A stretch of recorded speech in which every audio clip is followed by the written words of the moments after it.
Hello.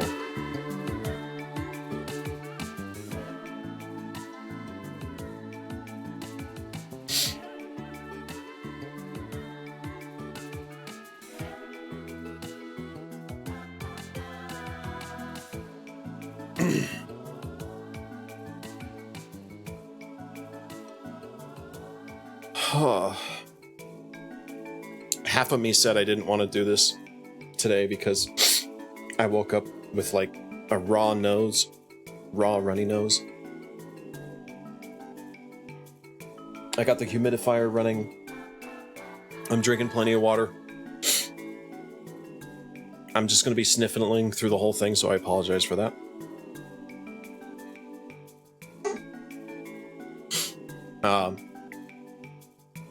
And also today, well, I'll say it after the break because I need everybody to hear it.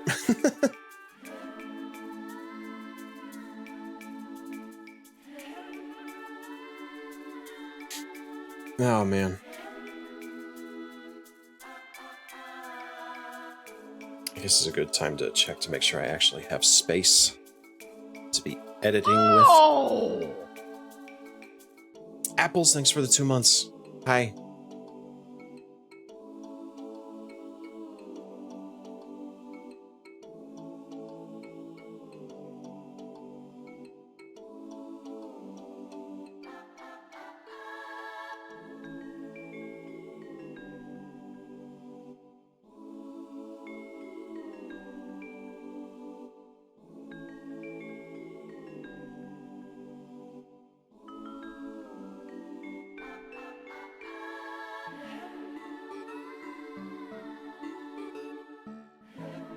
Did I notify the Brass Blades about the Loperet murder dungeon?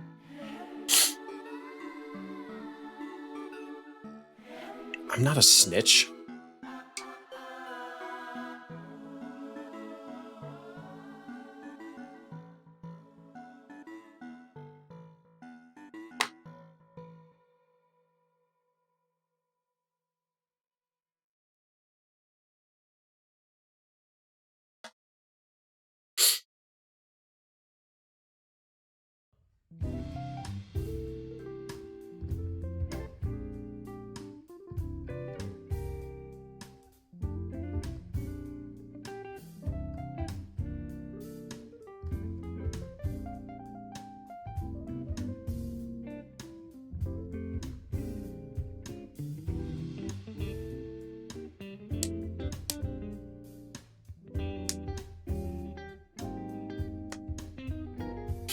So, I'll say it in 40 seconds. I'm still waiting for the ad break.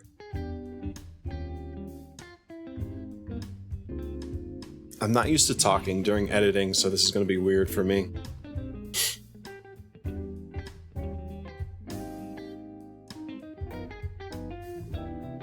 Let alone listening to music. I usually edit in quiet because I need to hear the music. I thought about turning on viewer requests for the playlist, but it might be too distracting for what I'm doing.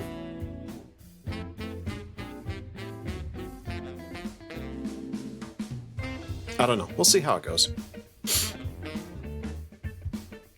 This might be the dumbest idea I've ever had, or maybe it'll work out. Anyway, I'm going to turn down the music really low. If you can't hear it, I don't know.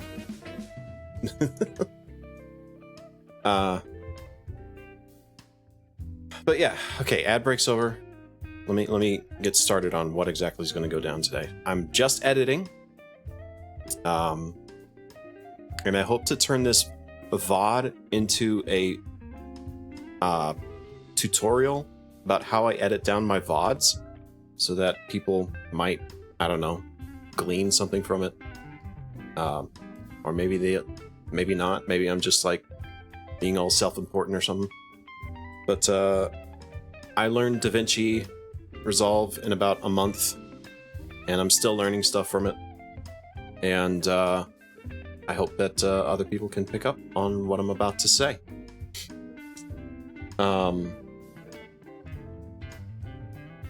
So I'm just going to give the whole rundown of my setup, how I do things, how I approach my VODs. It's very particular to my content because it's structured that way. And I'm aiming for a specific set of shorts every week. But yeah, let's get into it.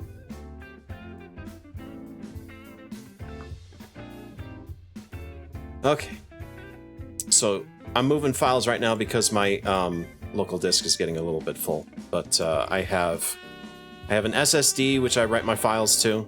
If you don't have an SSD and you're editing, what are you doing? Get an SSD. You want fast hard drive write speeds. My local disk is also an SSD. I have disk storage for other things like games and whatnot, but I also have a backup storage, which is very important for editing because you can get a backup storage anywhere between $50 to $100, and it'll give you like 4 to 5 terabytes. I have it hooked up via USB. I just drop my old files in there, which is what I'm doing right now. Highly recommend having a backup storage. Anyway, we are in DaVinci Resolve Studio 19. I did pay for the Pro version, so some of the features that I'm doing today might not be in the free version, but there are workarounds, which I will not be getting into because I didn't work in the free version. I just went ahead and bought the Studio version because $200 is not a whole lot when you consider how much Adobe charges per month. All right. So you can see I have different projects here. I have my VODs for my Sunday streams labeled by date. I have some other projects here, just random stuff. But when I start a new VOD, I have a template, a shorts template. Let me go ahead and open that up real quick and give you a tour of what the shorts template is. So I pre-made a project and called it a template, and it has all these bins. I'll talk about bins in a little bit, but it has all these bins. It has timelines already ready to go.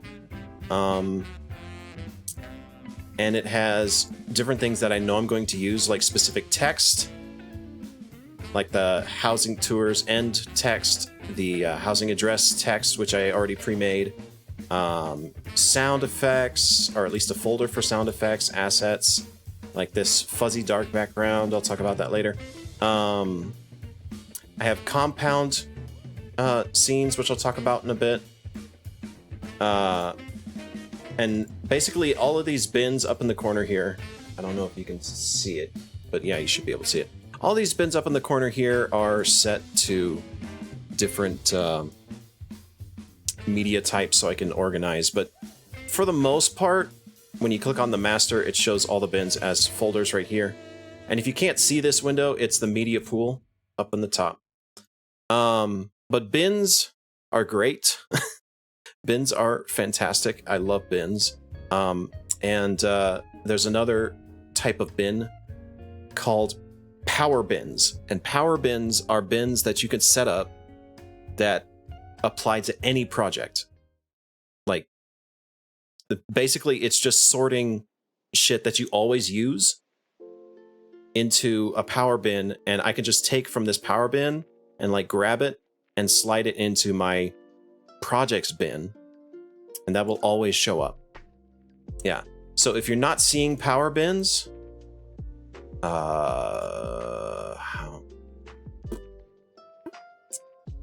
how do you show power bins? I'm going to edit out the parts where I'm fucking up and forgot how to do things. There's a way to show power bins.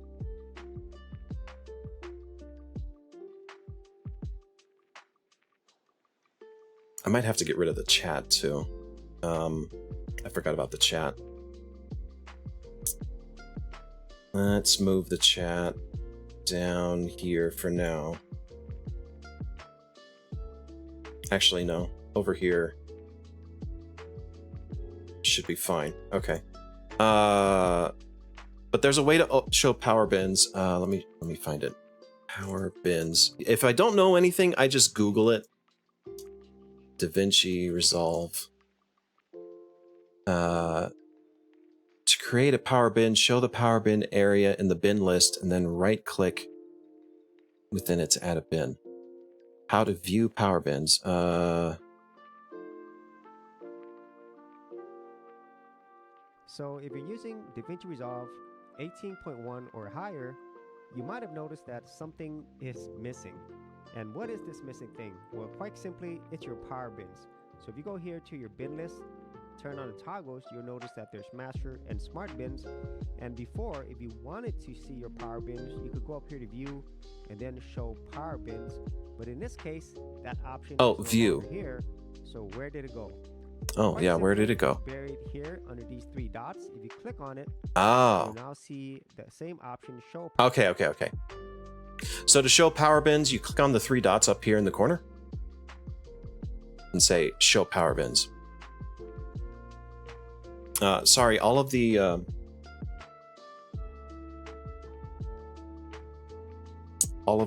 redeems have been removed except for Emet and Hythlo. This is serious editing business today, okay? It is a one-time purchase, yes. Okay, so power bins, like I was saying, applies to any project. So you can organize a set of stuff that you know you're always going to use. One thing I found particularly useful is music. I have my music sorted by the type of feeling I'm going for. So I made folders or bins for each music type. So if I need something fun for the scene, I have these songs already ready to go, like this one.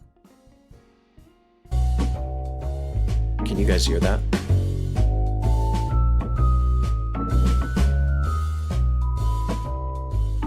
Should be able to hear that.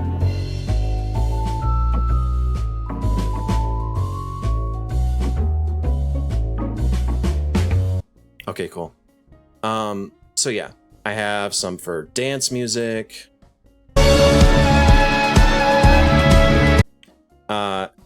Just any kind of music that I feel suits my needs. I have it sorted here.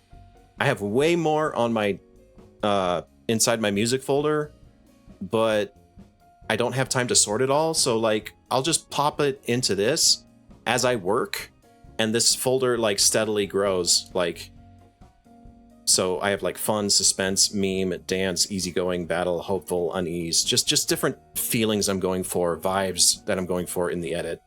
And then I can use them again later on just by accessing the power bins. I also have text, like this music text that I made. I plopped that into the bin, and now I can just take this, drag it into my project, and I have it ready to go, and I can type into it and stuff like that. I have sounds, like this censor sound you see me use to cover up the word fuck. That's not it. This one. Yeah, it's just the FF7 battle thing, but I renamed it to censor. I have other sound effects. I just keep them all here. I don't know why this screenshot is in here. That is not where it should be. Okay. Or these. I have no idea what these are doing here. Let me just clean this up a little bit. Anyway, that's power bins. I love them to death. They're very helpful, very handy. If I want to, let's say I make something new. Like I want to make, let's go into effects, hit the search button. I want to make a new text plus, and I'm making a new caption for a character, right? So I type in the words like Xenos text, okay? And Xenos's font is going to be Final Fantasy. Sure, why not? And his color is going to be gold, and we're going to give him some shading layers, add like, let's see, shading element 1 is the fill, number 2 is the outline. We enable that, and now we can add an outline, and the outline will be black, and we'll just add some thickness. We can't see it right now. And then the third element is a shadow behind it, and everything should already be set to a shadow. So now it's Xenos text with a shadow, and I can place that over other things. Transform button. I can place that over other things, and that looks pretty good. Okay, let's say I want to save that Xenos text, make sure it's called Xenos text in the file here, not just text plus. I'm going to rename it to Xenos text. I can drag this, get back to the media pool. I can drag this over to my text, or say my snap captions, where I have all the other text, like I have UrionJ text, AlphaNo text, Alizo text. I'll talk more about this later, but let's say I just want to save it. I can just drag this over here to my power bins, and now I have it for any other project. It's that easy. I love it. It's great. So there's a lot of pre-building you can do to make your workflow faster every week. All right. So the template itself has a couple different timelines already ready to go. We have the first cut timeline, which is where I do my main VOD editing. We have the TikTok short, which is broken up like this and is already vertical format. We have the house showcase, which is also vertical format, is very similar to the TikTok short. But the house showcase and the TikTok short both have compound clips, which I have stored in my compounds here. So main content is under TikTok short. I have it split up here into 2 timelines right here. So the top timeline, if you notice, let me actually put some content into the compound. So I'm going to right click on the compound and say open in timeline. That is not what I meant. What the hell did I just do? What? Close. Okay. Whew. All right, I already have it open right here. All right, so let's put some content into the main content. I'm just gonna grab a random video.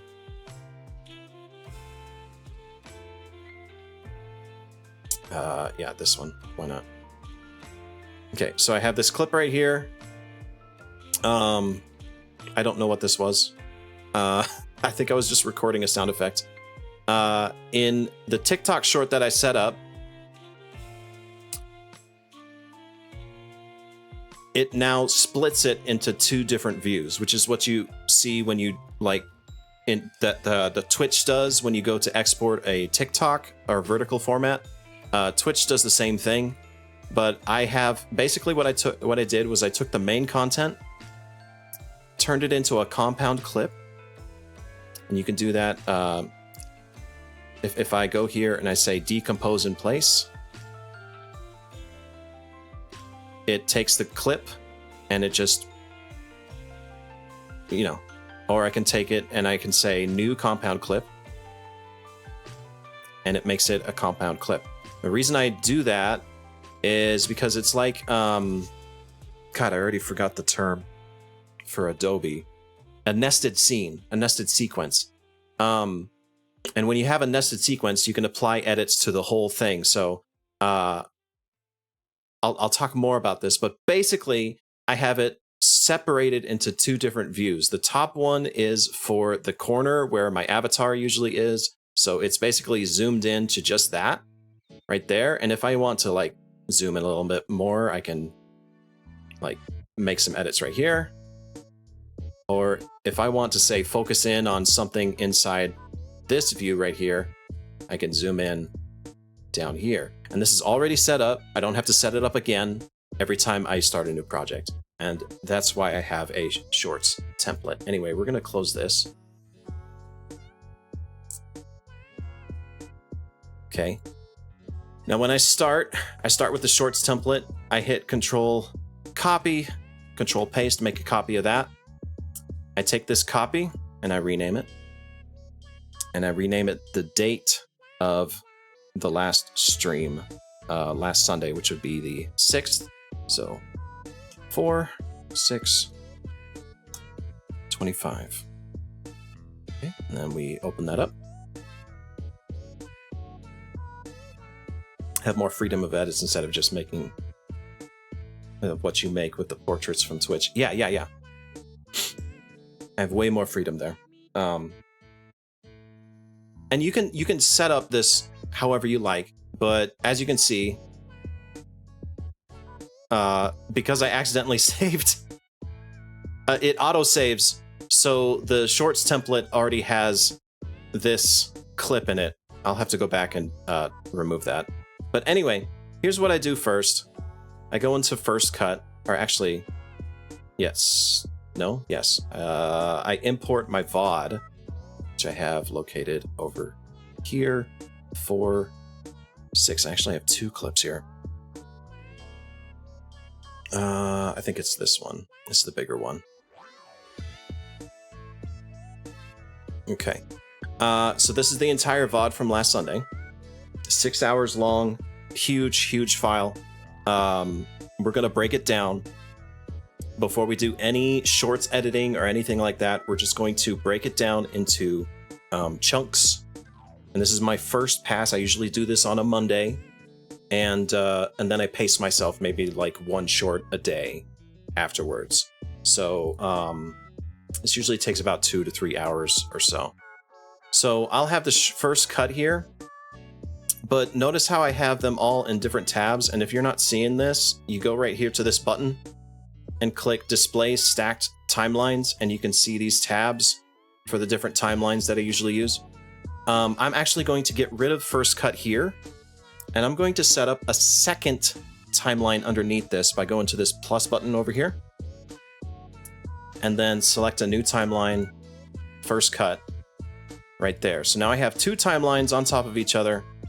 My first cut is down here, and my extra timelines are up here, and I'm going to show you why this is so helpful. So I put my VOD down here, and notice, before I get anywhere else, notice how many tracks I have. How many audio tracks I have. That's because I have it set up in OBS to separate in the recording, and you can do this in the audio recording settings of your video, to separate each audio track into a separate recording. Now, it doesn't do that to stream. I have it set up to the stream, it all condenses down into 1 track. Don't ask me how I did this. It was very particular, and it always screws up every time there's a Windows update. But basically, I have some of these tracks muted. The first track is the entire stream audio. This is what the stream usually hears. The second track is my voice, which I have unmuted. Third track is the game audio. Fourth track is just the Muppets. Fifth track is music, which sometimes happens when you guys do redeems and stuff. And then the sixth track is Muppets plus sound effects. So we're going to just leave the sound effects in. We're going to leave my voice in. So that's all we hear throughout the VOD. At some point, it's compiling right now, but at some point we should be able to see the audio waveforms appear. Is this easier than CapCut? I have not messed with CapCut, so don't ask. I would say DaVinci Resolve is moderate to pro level editing. There's a lot of ins and outs that you have to get used to. Anyway, first thing I'm going to do is I'm going to go through this, and I'm mostly focused on the showcase, the housing showcase content. So we're looking for housing addresses. We're looking for anything marked, which it doesn't seem like any of my markers happened. Oh well. And we're looking for clips. So funny stuff that happened. So I could just play the whole thing, but I like to kind of fast forward through the stuff. I have like a scroll wheel device. What is it called? The Tourbox Elite I like to use sometimes to kind of speed up through this. But I will pause it at the house. I think this is the first house, Fluffy Moog Lovers. And I will set a marker by hitting M and making sure it's on the clip itself and not on the timeline, because if I click outside of the timeline and hit M, it'll put a marker on the timeline that's less useful to me. I'm also going to double click on the timeline, and what that'll do is that'll put a preview right up here, and that'll give me a reference point for the address. This is particular to me because I need to be able to see the address for the highlight reel. And then I'm going to go through this and see, okay, was there anything clippable, or did I do any kind of spot where I did the dancing recording session and stuff? And it doesn't look like I did for this particular house.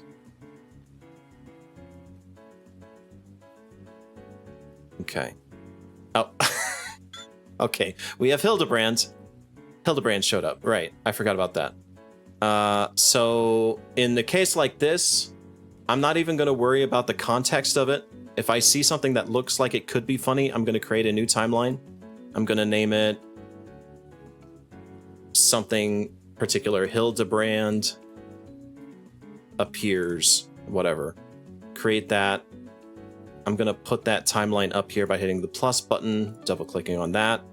And I'm going to clip around here.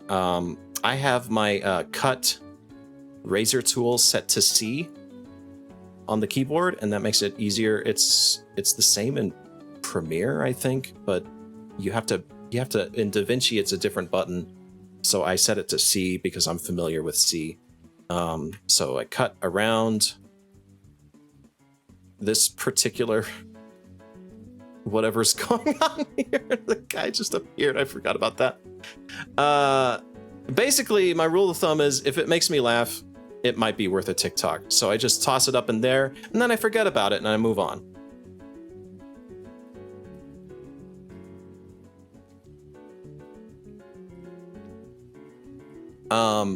Well, see, Steve, the markers you were using were for Twitch only. I can export those markers, but that's too much work. I don't want to do that. But OBS has a feature if you're using a particular style of a format, a codec of MP4. I think it's relatively new. You can actually just imprint markers into the file that's recording. And I thought I had that set up, but I think I was hitting the wrong button the entire stream, and I was just putting Twitch markers instead. Anyway. Oh, Asahi's. The Asahi gang showed up. Okay, so that's a new timeline. Asahi gang. And these are just rough draft timelines. Again, I'm gonna put it up here. Oops. No, I don't want timeline 6. Delete that. Add, double click, Asahi gang. Starts right about here. If I had editors, I would take these. If I had like an editor to work these clips for me, I would take these rough drafts and just send them off to them, and they can work from that clip, basically. I have no idea what's going on here. Okay. So I'd say it ends when I go into the house right there, and then I'm gonna scroll ahead because I remember they showed up after I left the house.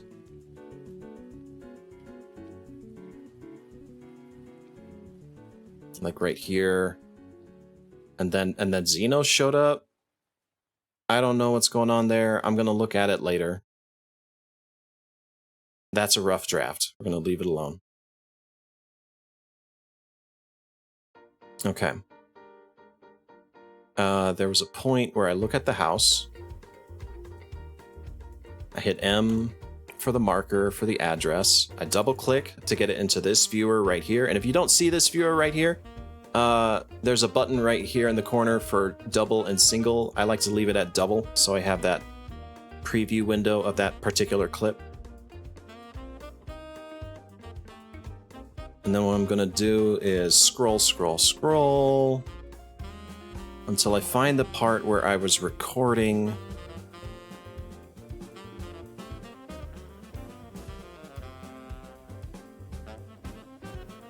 Was it just this? Yes, it was just that.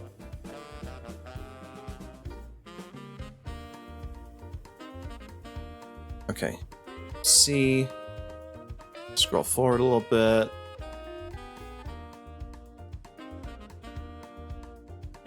C. And then we go over here to showcase content. And this is my compound clip for the housing showcase. And it already has a text file right here with the wrong address. So I'm going to put the clip right here. I have the address right here in this window, so I just got to edit the address right here, right now. This is called Weird Neighbor. The house is in Brynhilder.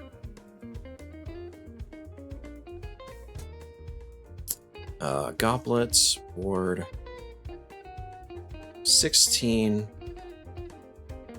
plot 18. Okay, and now that text is ready to go, and I'm gonna move on. And this is basically how I do the whole thing until I'm ready to edit the individual clips. So I'm just gonna go through until I find, okay, there's a be right back screen. I have no idea what happened here because I wasn't here to see it. So I might make a new timeline and say Muppet Antics. Or there's another way to create a timeline that I found out. If I just take a clip here, I found this was really handy. So starts right about here. I go AFK, I come back right around here. I click on that and drag it up into a new timeline. Hit the plus button, drag it up into the new timeline, and then I can rename that timeline to whatever I want. I'm going to call it Muppet Antics. Okay, and then I can look through this VOD later and see if it's actually anything. And if it's not, oh well.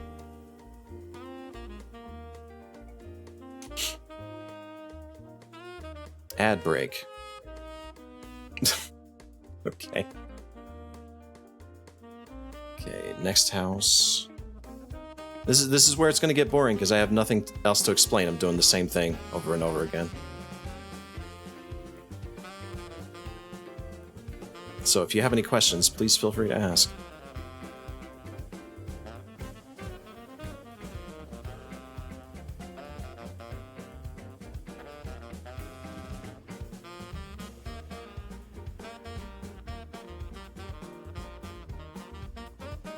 Oh, right, I was fixing the tits. As people were throwing stuff. We found a toilet.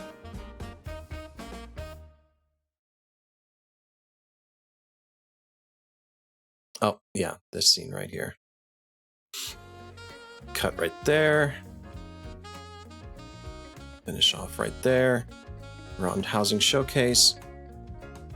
Bring the clip up, and here's a cool trick. So I need another address, so I'm going to alt-click on the text here, and when you alt-click, you make a duplicate. It makes it super easy to propagate more text and stuff. You can use this for subtitles too. It's great. Just hold Alt and click, and it makes a duplicate. Sectors Echo. It's also on Brynhilder. I know, when I first found out about it, I was like, this will change everything. This will make it so much easier. No more copy pasting. Ward 24, plot 49. Okay.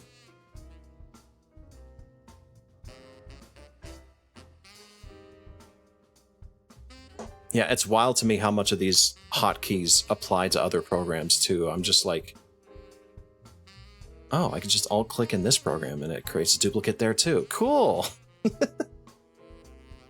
Was this an address? This was an address? No, it was a Paisa house I randomly found. Don't think there was anything. Yeah, I didn't highlight it. Harpy's Perch, marker. Oh, I forgot to double click. Oops. Gotta make sure I click back into this timeline before I start scrolling again. Oh. Oh. Right. I remember this. The biggest toilet.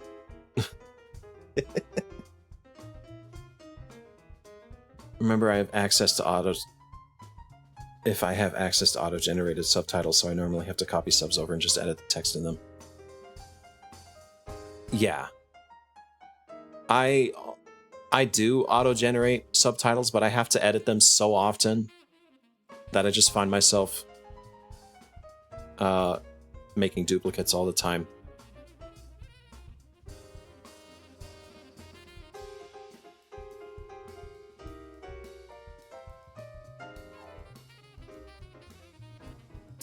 This one, the house does have a name. What was the name again? Harpy's Perch.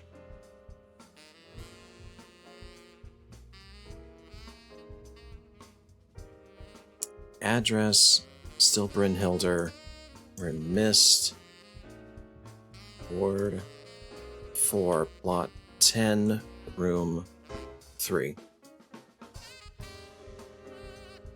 Like I said, this workflow is very particular to me because I always want to make sure I get this housing highlight reel out once a week, or at least once after every stream. Every housing stream, anyway. But if you pick up on anything about it that would help your workflow, that's great.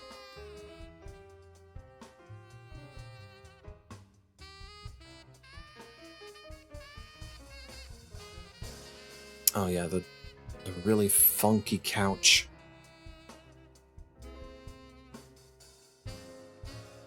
Yeah, right about here. Cut. Cut. And I'm not worrying about the timing of these yet. I'm going to worry about the duration of them later. I haven't even decided a music that's going to accompany these. I'm going to delete all of these audio tracks that are with them too, so I'm not worried about the sound here either.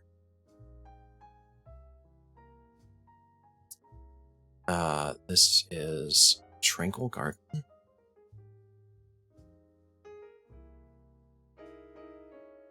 Coral. Imperium. I forget how many houses we did like this. It usually ends up being anywhere between 15 to 20 clips, especially if we go to a JP data center. I just record myself in every single house. Vibe.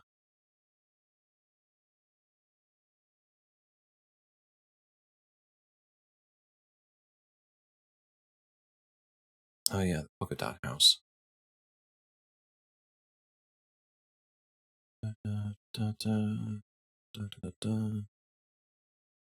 Hearth home.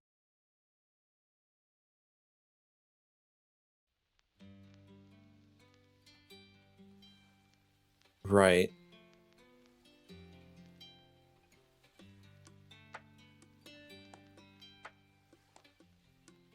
Okay.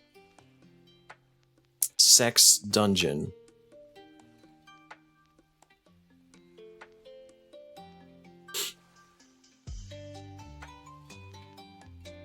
Yeah, I feel like this week's stream went on a little over long. after the 4-hour mark, I kind of lost interest, and chat lost interest too. Oh, this house was good. Why is it called Sex Dungeon though?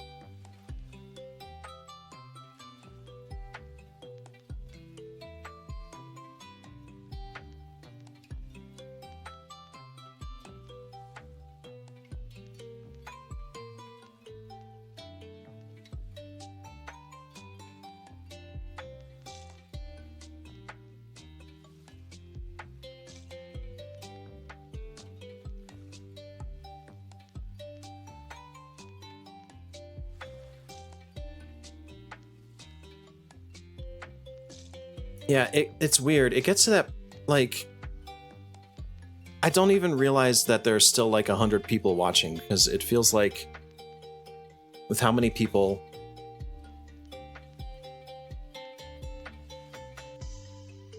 were like talking, it felt like I had maybe like 5 or so active watchers at any given point.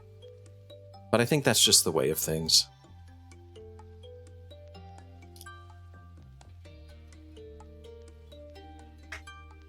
Oh, thanks. Wait, did you make the Buff Moog house?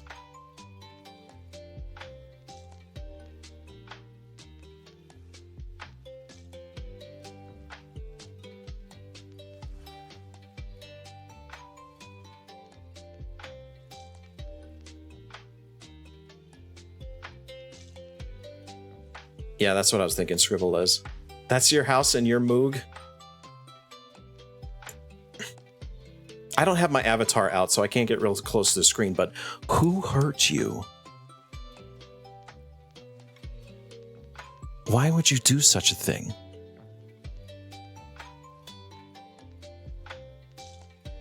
Oh, Sephiroth found you. There they are. Right there, Sephiroth. Get them. Get them, officers. Get them.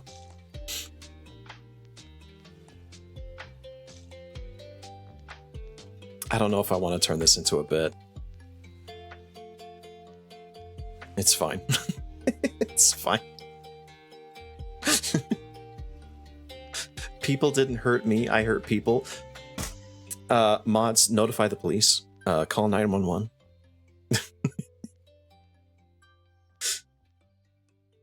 I had a comment at the start of the stream. They said, "Did you notify the brass blades?" And I was like, "I'm not a snitch."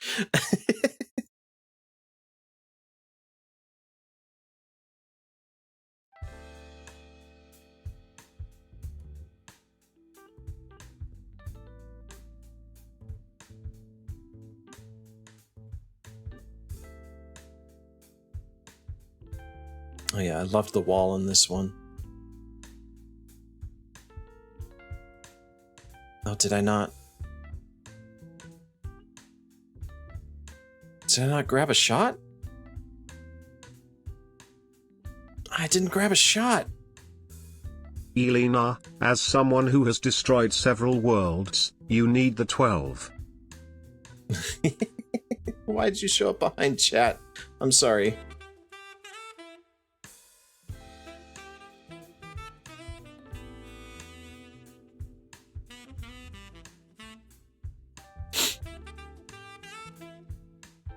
Too far gone. Ah, but this was such a good wall. I'm thinking I might actually go back and record this and just toss it in. I don't know if I want to do that right now.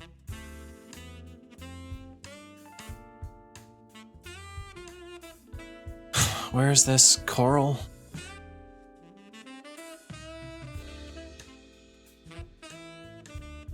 I'm gonna forget if I don't do it right now. That's just how I am. Alright. 1 second.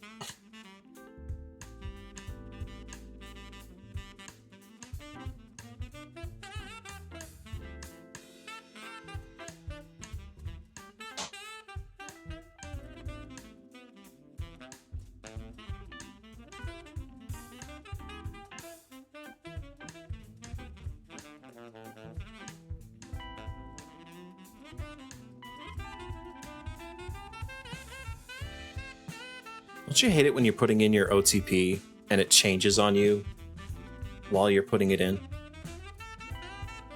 Hi, Moy.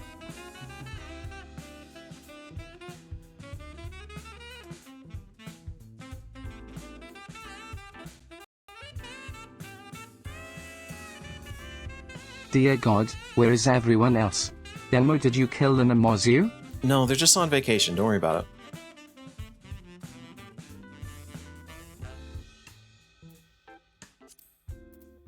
Today's not a fun stream. Today is a work stream. We're not having fun. That is why I'm logging into Final Fantasy XIV to not have Mods, fun. Clean that man's dry cleaning by putting them in the washer with fabric softener and then the dryer on a high timed dry setting for 2 hours and 30 minutes. Alright, there's another data. It's on Coral. Can I get to Coral today? Yes. Why is Hythlo here? Because I can't have Emet by himself. He'd get too cranky.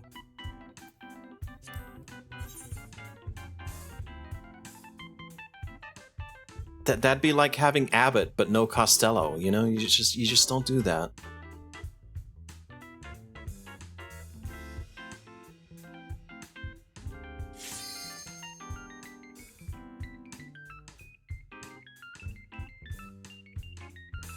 Do we get bingo? No. No, this is not that kind of stream. This is just a boring ass editing stream. I'm literally just going in here to find the address and do a quick recording.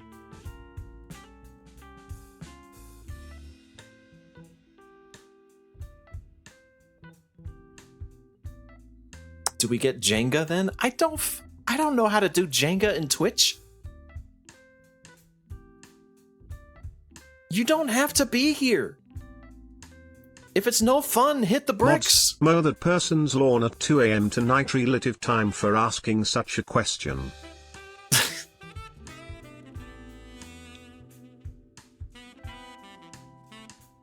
No fun at all. No fun allowed. Editing is no fun. Alright, what's the address again? Imperium Ward 27. Ah. Right, not Goblet. I know how to click on a button.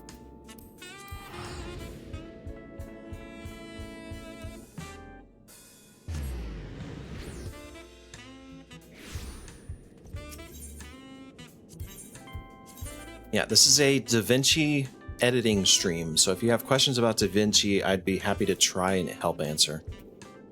Or 27.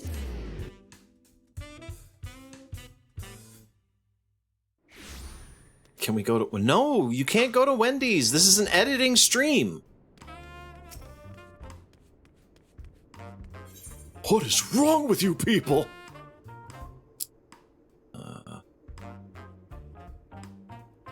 32.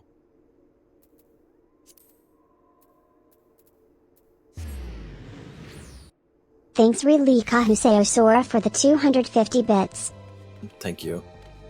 Hey, you found out how to activate I want Tataru. chicken nuggies. No chicken nuggies for you.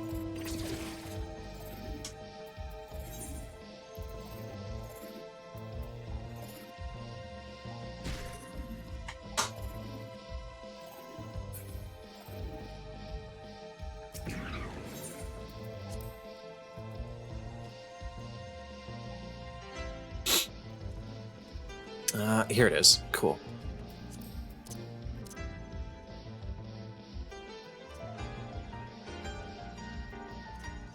I just want to get this wall.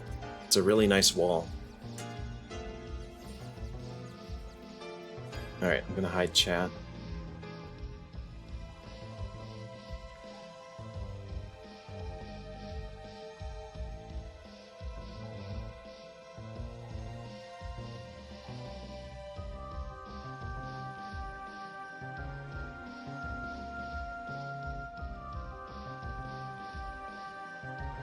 Mods, get this man some chicken niggies and me a chocolate shake. I'm trying to Also record Demo here. a Happy Meal. I'm trying to record here. Oh, right, I gotta get rid of them.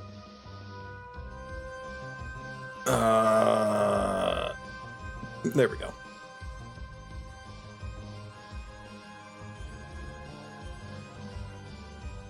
Okay, good enough.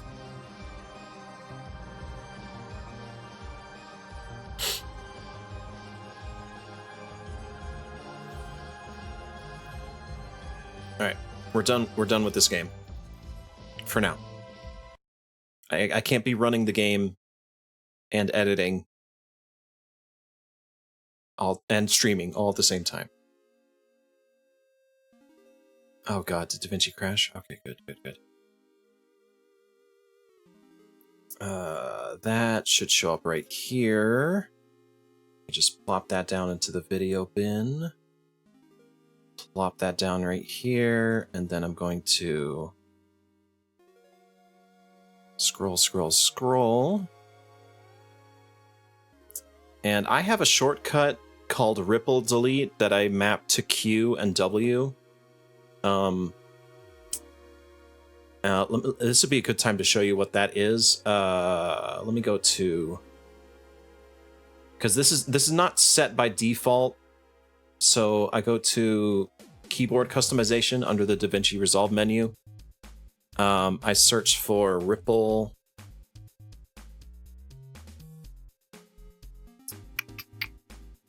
No, not ripple.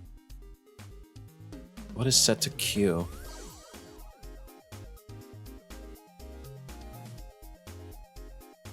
Start to playhead. Q is set start to playhead, and then W is set to end to playhead. These two buttons, start to playhead and end to playhead, save me so much time. There's tutorials out there about how to do this, but basically you set the playhead. If I want to hit Q, it's going to do this. Whoop. Deletes everything on that clip, pushes everything back to the last cut. If I say W and go end to playhead, it deletes everything after the playhead up to the next cut. So if I cut here and I hit W, if I hit Q, so it's a really easy way to make quick cuts. I don't have to do the dragging thing and then move the clip over. I did this with Premiere. You can do it in DaVinci Resolve too. It's super handy.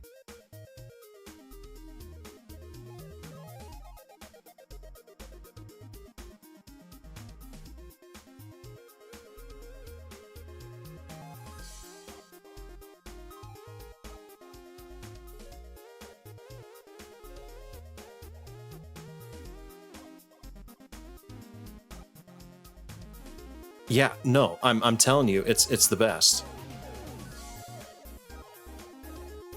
What made me switch from Premiere to DaVinci? I was thinking about it for the longest time, but I'd say the biggest reason, there's a famous YouTuber, the guy with the glasses. What's his fucking name?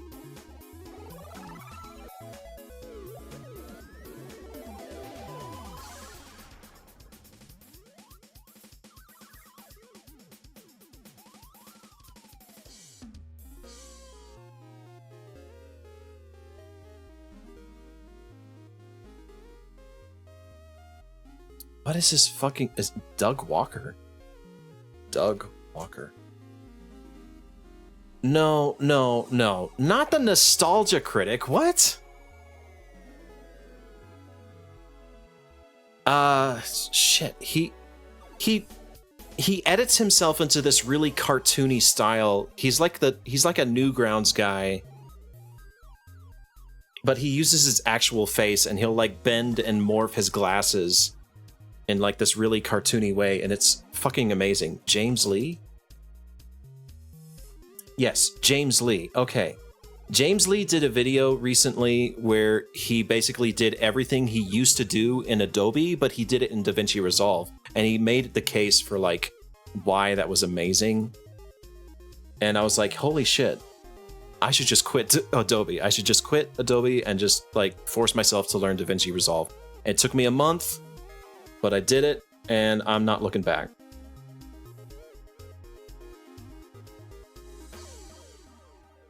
I had been considering it before, but I was like, but I don't want to lose all my presets. But honestly, Adobe Premiere had been running so slowly for editing VODs. Like doing any kind of edits that I'm doing right here, every like cut, every movement of the playhead when I'm working with huge files would take like seconds of delay.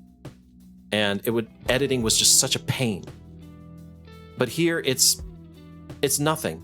It's nothing. There's no lag. It's amazing to me.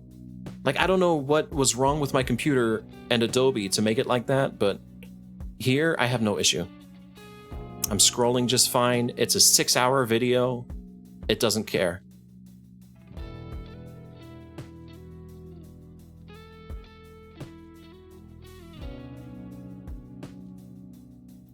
And there's no subscription plan. It's a one-time payment. Right, I took a shot of the hallway here. Pretty sure. Right. There we go.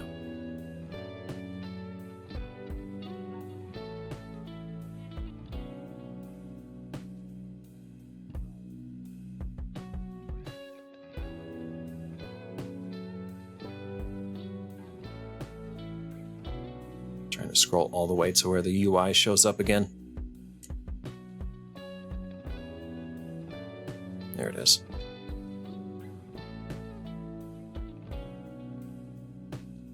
Hello? Drag? Drop. There we go. What was the address of this place?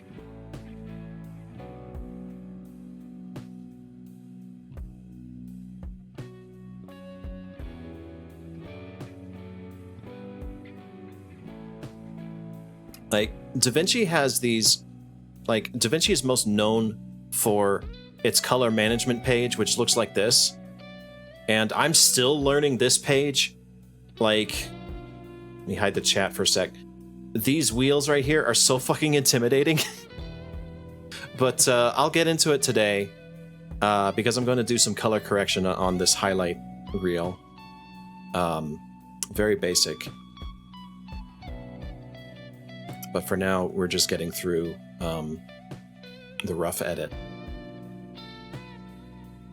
Did I finish the address? I did not finish the address. It's plot, no, it's Ward 27, plot 42. There we go.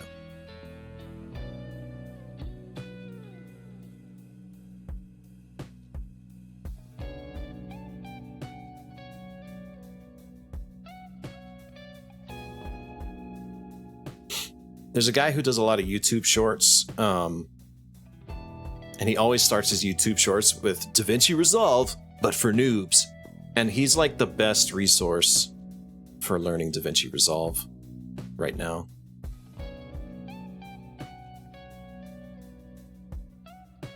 I've learned so much from that guy. Forget his name.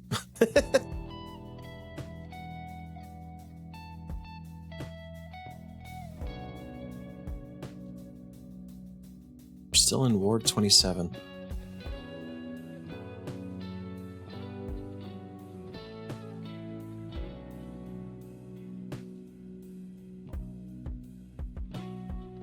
Yeah, the fusion page is where it's most intimidating, and I don't think people even want to touch this because it's got this weird node layout and whatnot.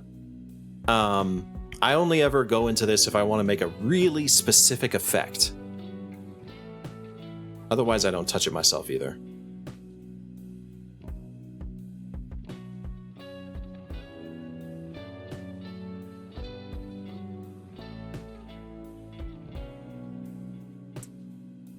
Gauge acquisitions.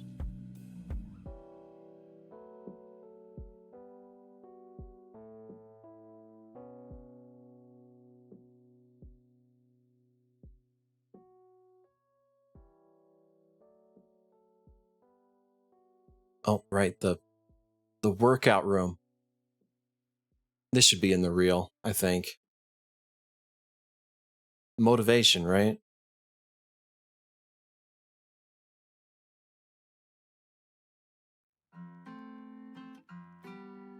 Whose room was that?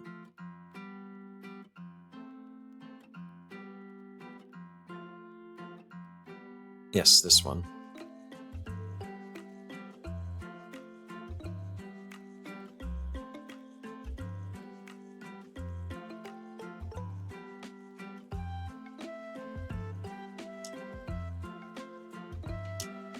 Uran's... I hate how there's an apostrophe on each of these words.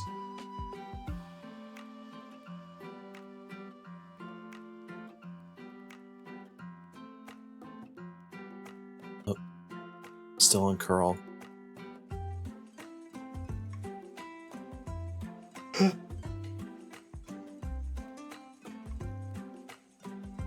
Oh, I got to mute the mic before that, sorry.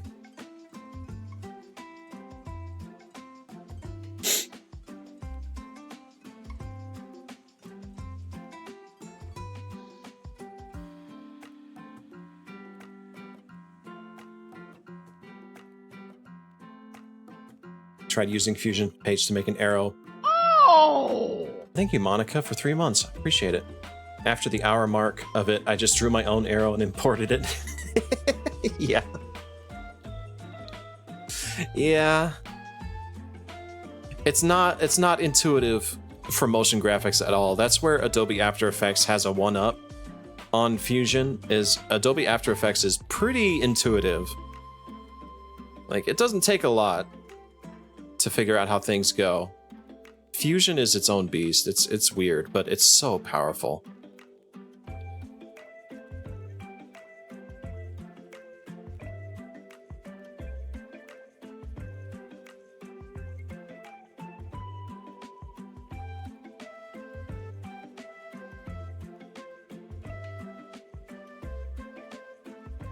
Where's this address?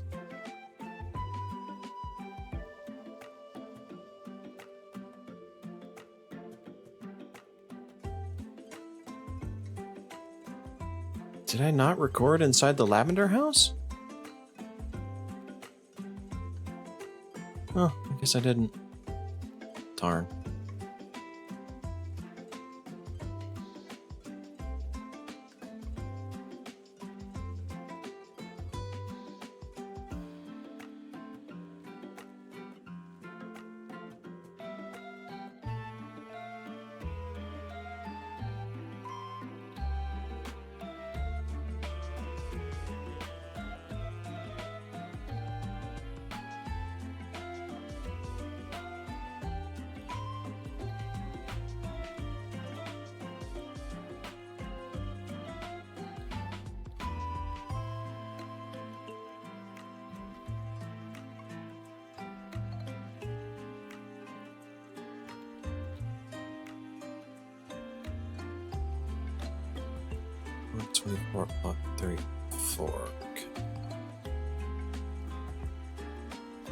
One of my retainers is literally cal apostrophe ip apostrophe so.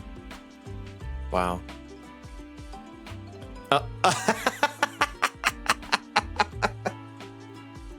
Fucking Joe Crystal. Oh no. Okay.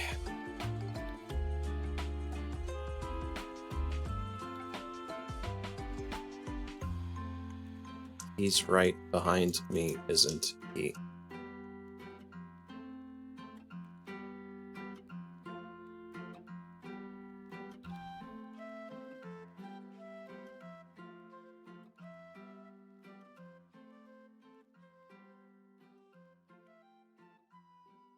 I'm just gonna take that whole section, put it up here. Come back to that later. Maybe not today, even.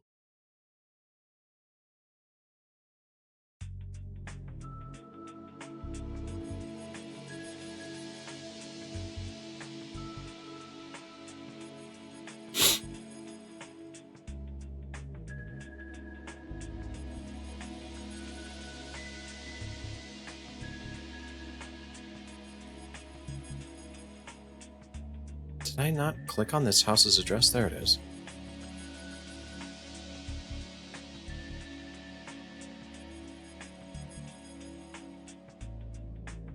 Oh. Oh, the fucking sweatshop. Okay, this could be its own bit, too.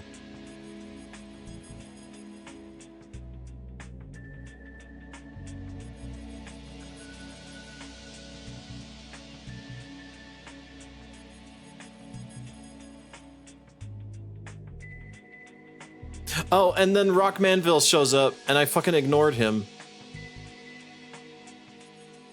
I didn't see him until I was teleporting out.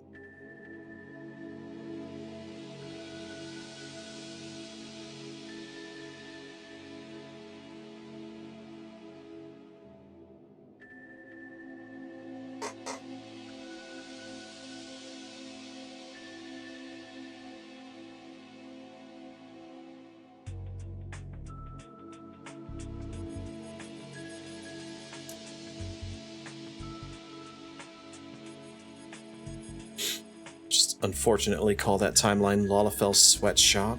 Sure.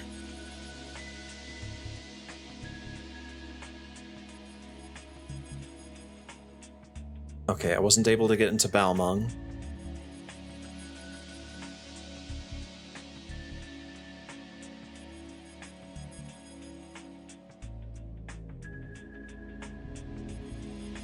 The hoarder hole, yeah.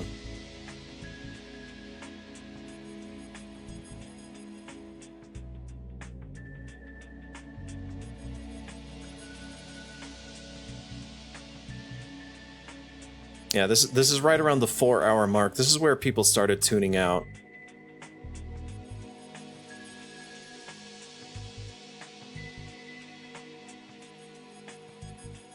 Oh, did I not record?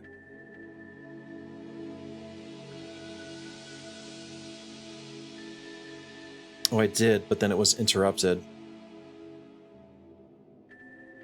Might have just enough before the mist shows up. There we go.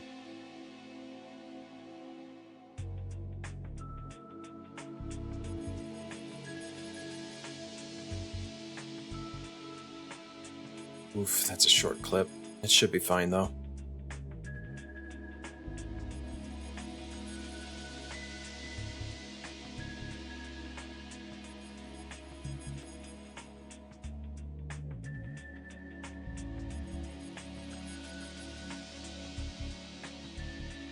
Or 24, plot 24.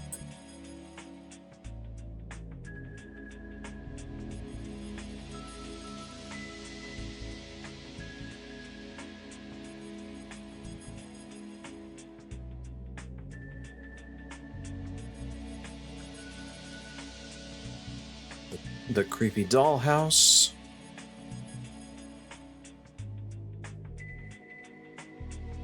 Yeah. There's dolls everywhere. There's dolls everywhere.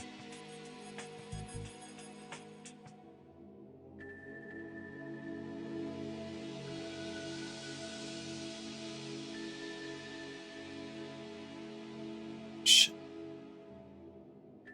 Lost my place.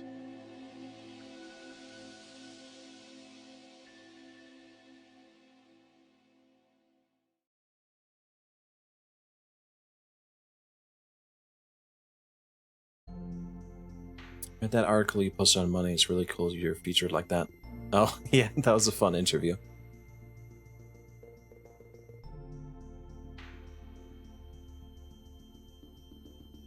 They went all out with the graphics I sent them. I was really happy about that. I'm just like, place anything you think might be relevant into this Dropbox, and I'm just sending them Muppets and videos and...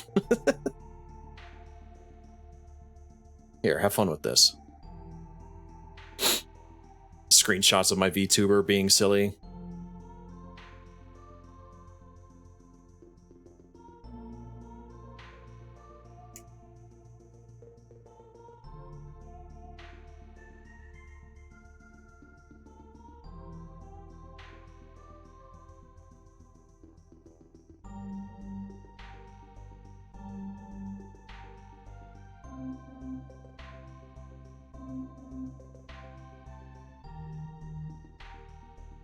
Yeah, basically. Drac, when he sent me the files for Call the Ancients. Just 5 gigabytes of huge art files and shit. It's like, oh, yeah, okay, I'll get started on this when you're ready for me. Oh, this house. She was practically naked. Should I make a short out of this house? They had me blushing. I don't know if I should.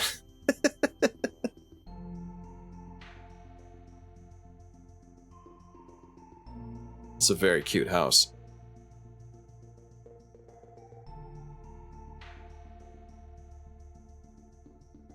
Witch hat lo-fi.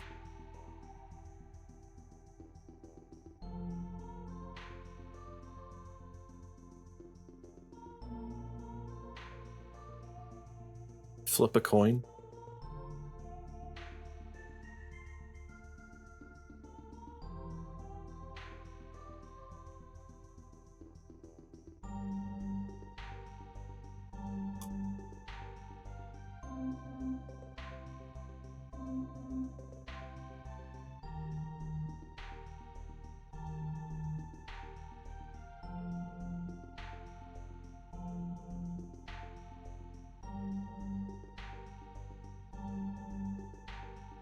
Is this when we started throwing shit at you in the end?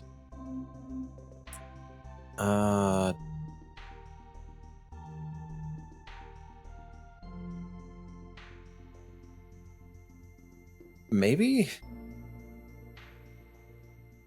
Because I was getting real, degen around this one bunny.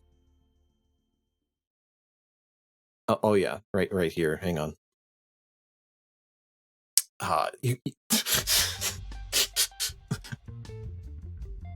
You can take me to the moon anytime you want, baby.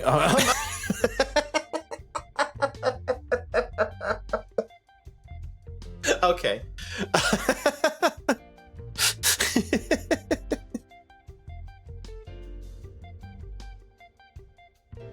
Okay, that's getting one.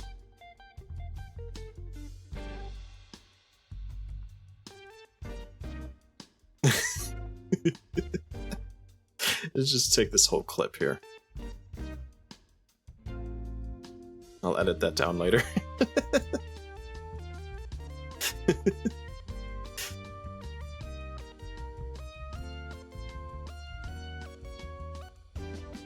Moon Bunny. That's what I'll call it for now.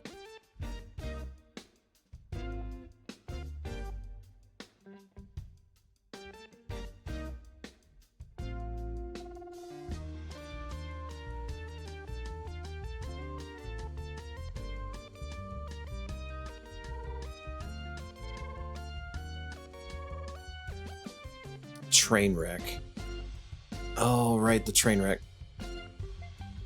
The podcast one.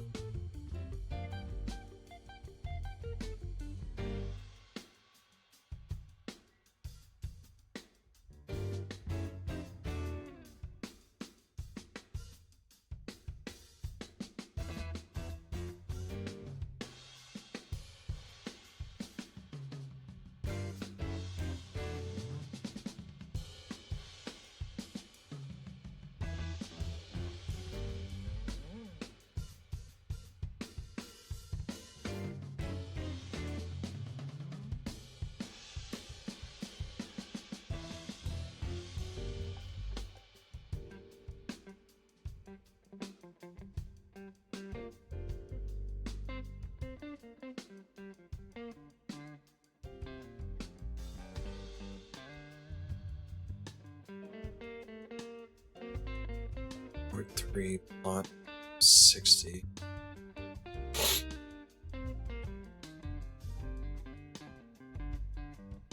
Oh. I was teleporting out because I saw him outside. Like right there. There he is. So I go back inside and I start teleporting out and he pops up right at the last second.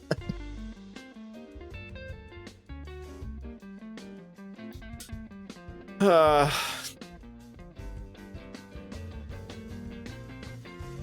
don't know if I'm gonna make a short out of all that, but it's still funny. That's the thing. That's not the Manderville. That's Joe Crystal.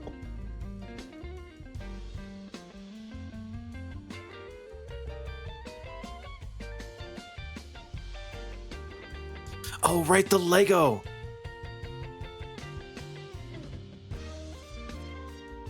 I don't know if you were here to see this, Steve. There's a whole house made out of Legos. Do all male Highlanders look the same to you? If they're using the fucking Manderville Godbert face, yes.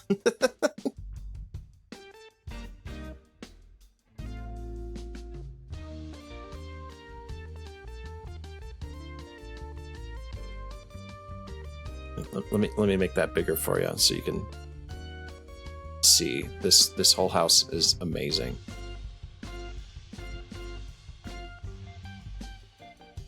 Just fucking so many fucking Lego blocks. Like the way they lined it all up to look like brick building is fucking incredible.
I do want to try to edit down at least one short today because there's a lot of work that goes into the subtitles and some shortcuts that I use that are really, really helpful that I feel some people would benefit from seeing. Oh yeah, this one's a void house.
The only times I have issues with DaVinci Resolve is when I'm using a fusion element that has animation.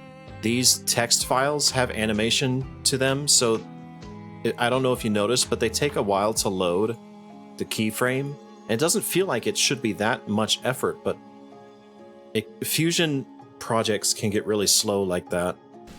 So sometimes I'll even choose to like hide or disable this entire track with the text on it just to make like the editing part easier,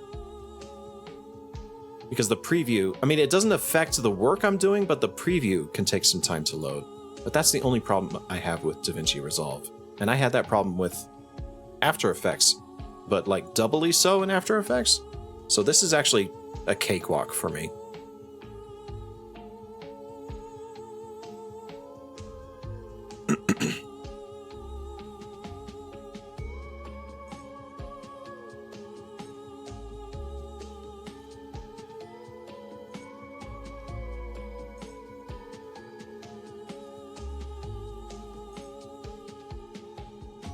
I'm noticing how the audio hasn't loaded in yet. I wonder what's up with that.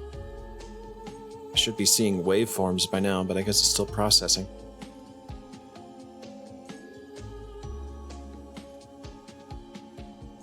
Oh, yeah, the photo studios. Big purple photo studios. So good.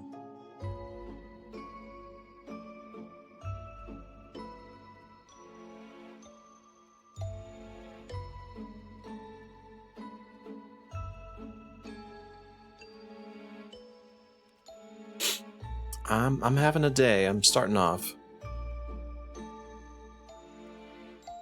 I almost didn't start this stream because I have nasal issues right now.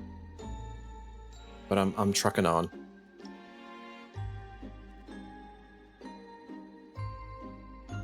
I was half considering just taking the day off today. I didn't want to go down that route.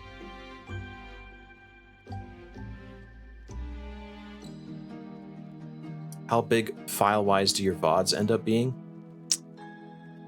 The project or the VODs themselves? Because I can show you right now.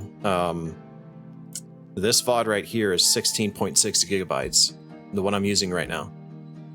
Yesterday's stream, 12.6 gigabytes. That was about 4 hours. This one was about 6 hours. The recording I just did, 21 megabytes. The stream, the entire stream that we've just been watching, let's watch it again, guys. Yeah, everything I've been doing up until this point, because I interrupted the recording of it, just for this recording, that's 2.29 gigabytes.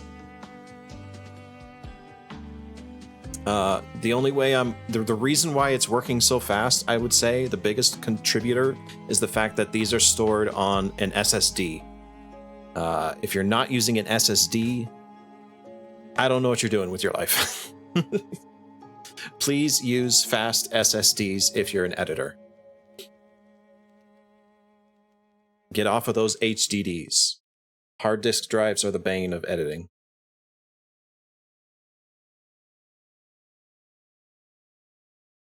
But I said this earlier in stream, I also have a backup disk. I have a folder with all of my previous VODs. That folder is 1 terabyte so far in a 5 terabyte hard drive. I just toss them all in here. These are all my past streams that I saved. I also have previous projects and stuff.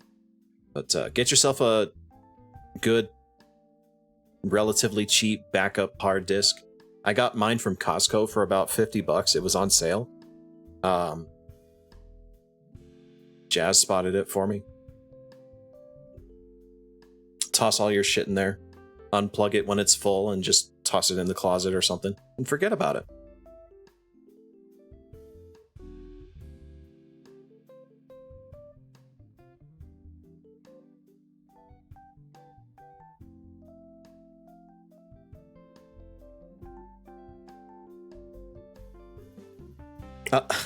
McDonald's. Fuck. McDonald's.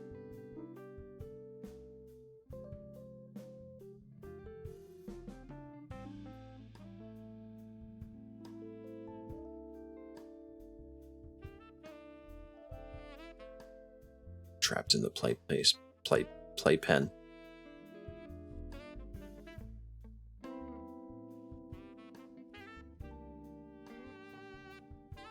So there is McDonald's on this stream? No. You asked if there was a Wendy's. I distinctly remember.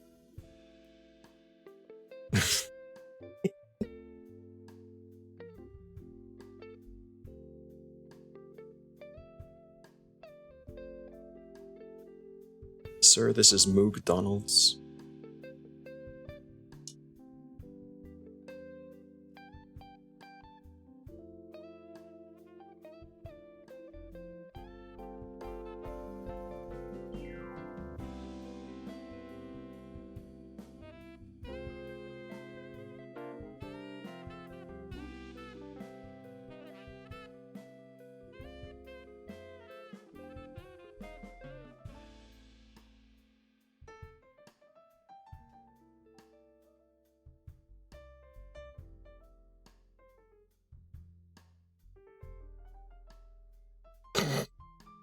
I just see Joe Crystal and like I have an instant gut reaction.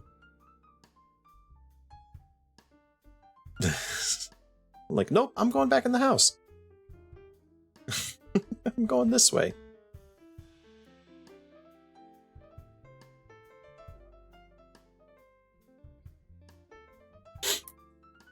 What does Joe Crystal want?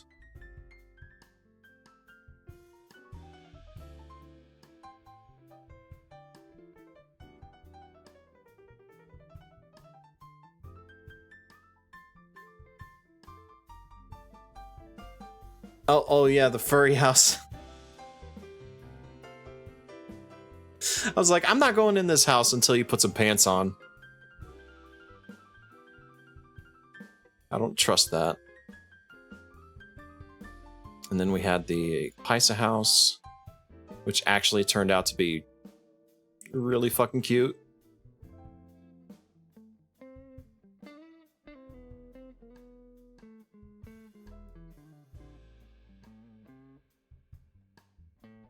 But I didn't take any recordings of it. Yeah, with a name like that, I'd be pretty sus of that house too.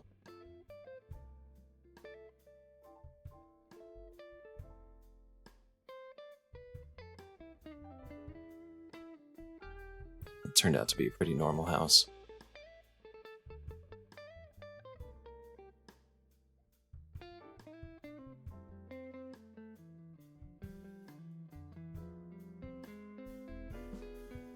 Okay, long Muppet Antics clip.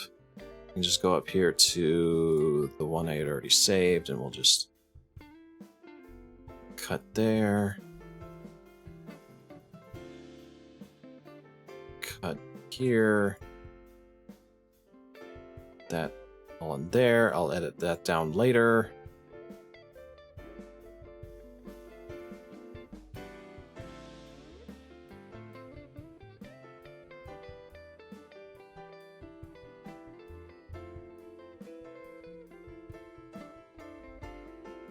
Another Paisa house. It turned out to be absolutely nothing. The Filthy Casual. I don't recall what this one was about.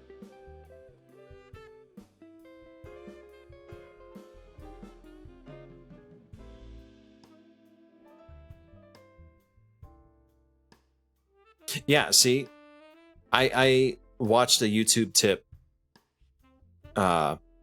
video, and it said this is how they said this is how they edit down their VODs, and I'm just like, that's really nice. I'm gonna do that.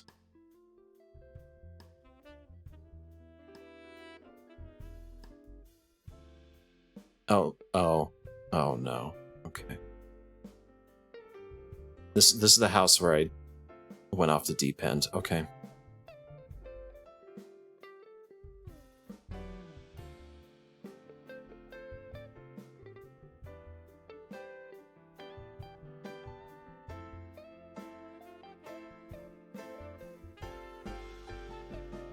Hang on, I need scared. And I need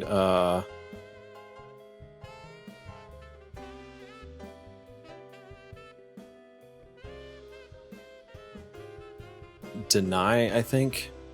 Where's deny?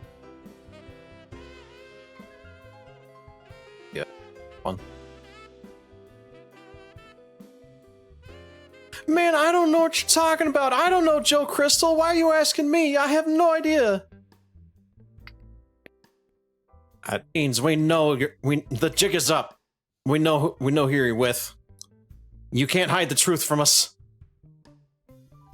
And then I run around back.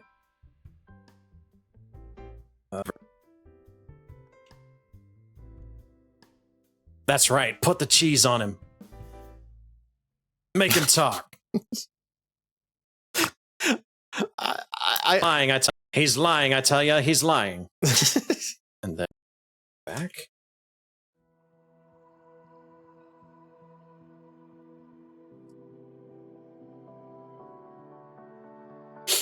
No, not the cheese. Anything but the cheese. No.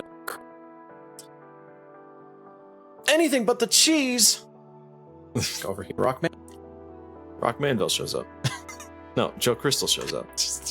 What the fuck am I supposed to do with this?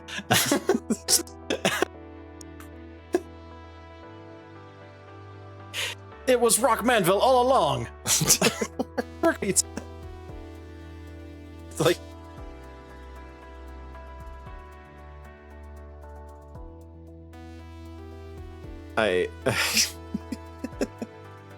get me out of here! Get me out of here! Yeah, okay. Yeah, I guess.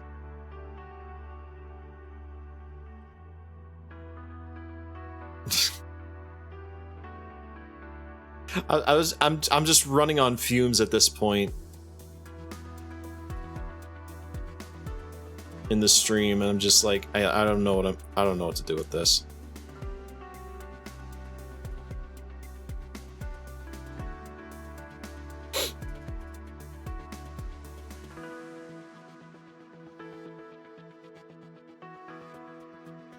I don't know what's going on anymore. Okay.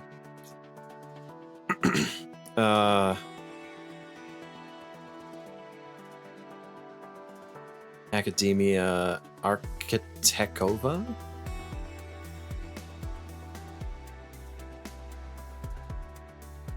Had some good scenes. Some really nice rooms.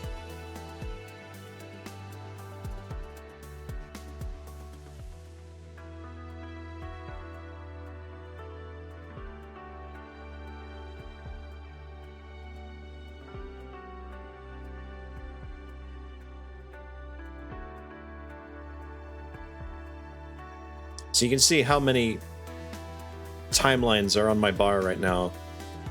I'd say I'd probably only make about 2 or 3 shorts from all of these.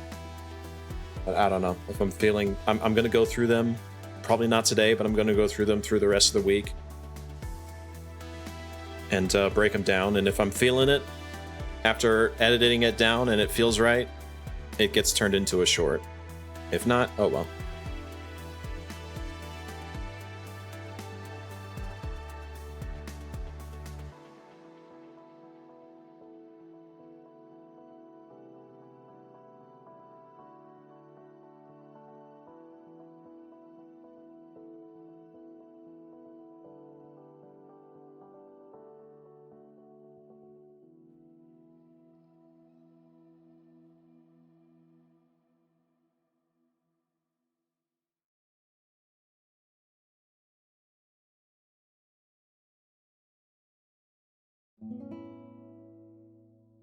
Red Rabbit Bungle.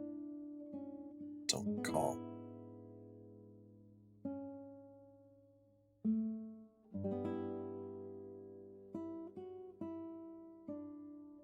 Okay.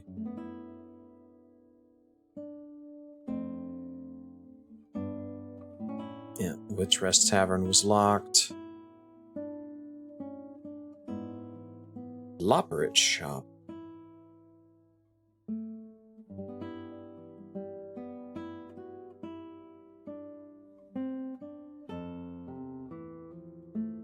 I'm only making longer content if the joke, like, extends beyond 3 minutes.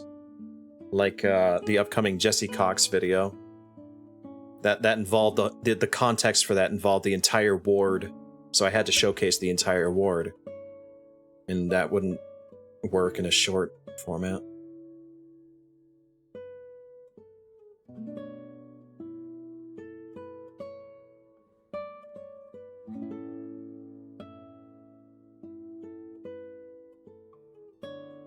Hi, Ruby.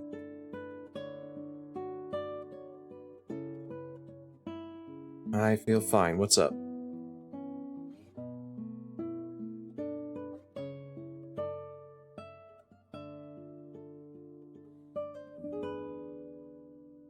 This fucking chaotic Paisa house. I don't think I'm gonna turn anything from it, but...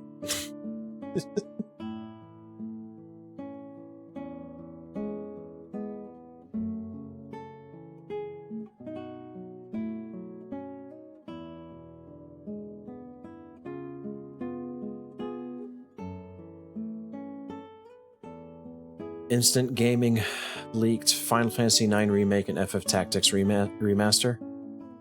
The FF9 remake has been known for like 2 years.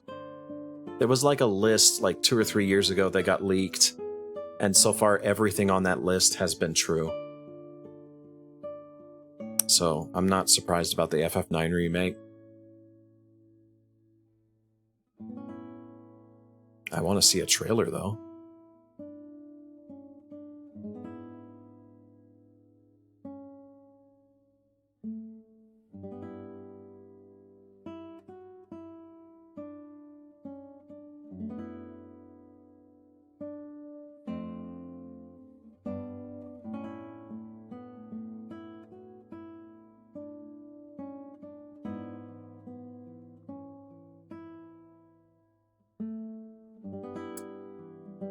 You ever played jazz punk? No, I don't even know what it's about.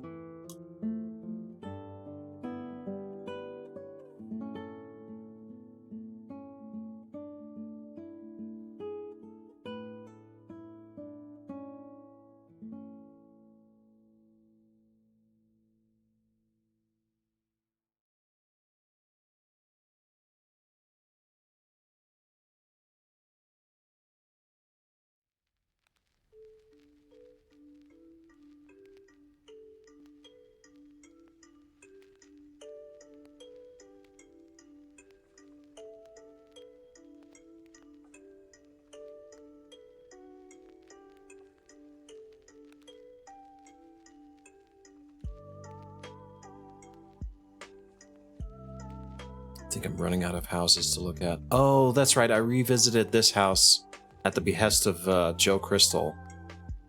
And the regional owner of this house was so happy that I took a look again.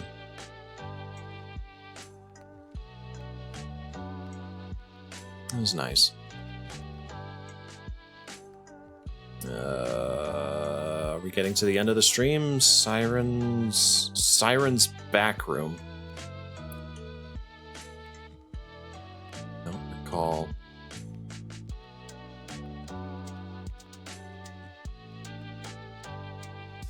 Yeah, no, that's the end of the stream. Okay. So at this point,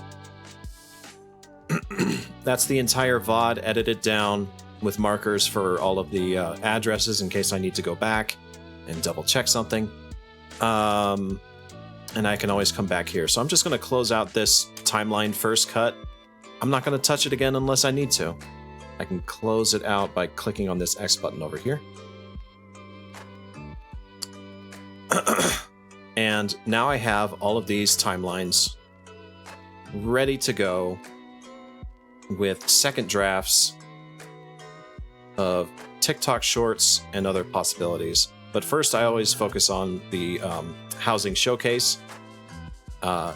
So I gotta find... First thing I like to do is I like to edit to music when I can. So I gotta find a song to go with all of these. I have about 1, 2, 3, 4, 5, 6, 7, 8, 9, 10, 11, 12, 13, 14, 15, 16, 17, 18, 19, 20. 20 houses in the showcase. I like to keep it about a minute long. So I need to find a song. So I'm going to look in my power bin. Maybe I'm doing the Chocobo. I'm doing the stunned things. I don't know if there's a song to go with that.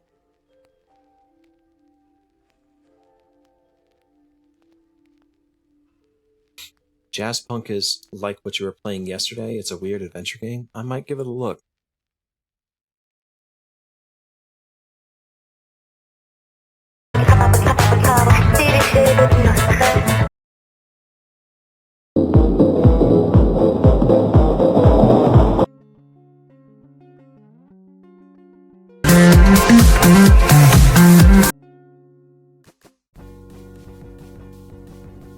I might do an easygoing one. I have Spyro here.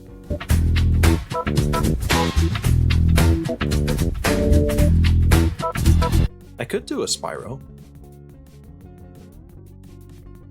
I don't know. I like to keep it Final Fantasy themed because it is showcasing Final Fantasy stuff. So, thankfully, there's like over 400 songs in the soundtrack, so there's a lot to choose from.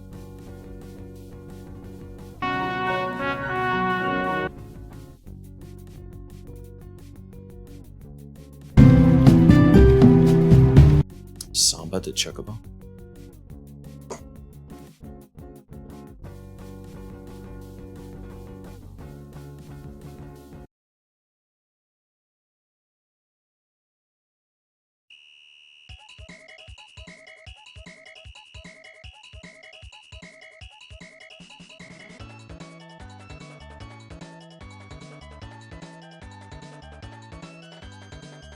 Is this even in FF14 yet?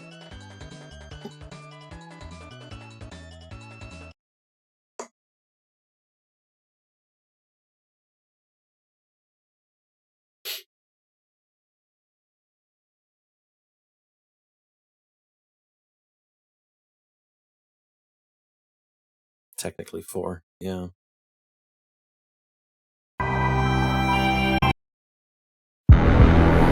This is not easy going. You're in the wrong folder. This is battle music. That's also battle music. Why are you in the wrong folder?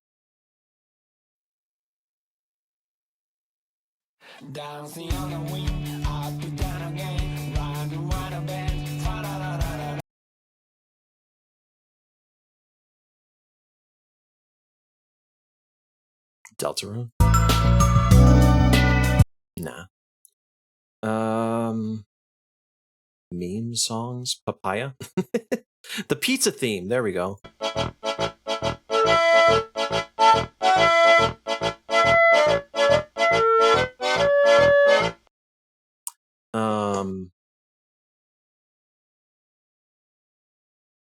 Beach House? I don't think I've ever seen anything quite like this before.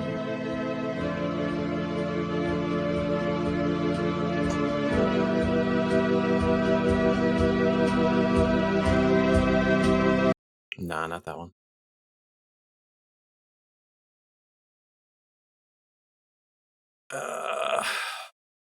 Bliss. What is Bliss? Ah, no, not that one.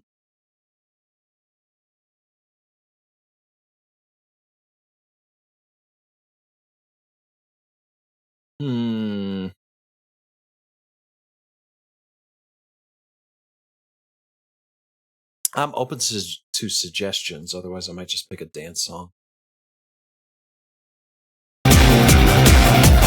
Jesus, that's loud. Turn down the system's sound effects.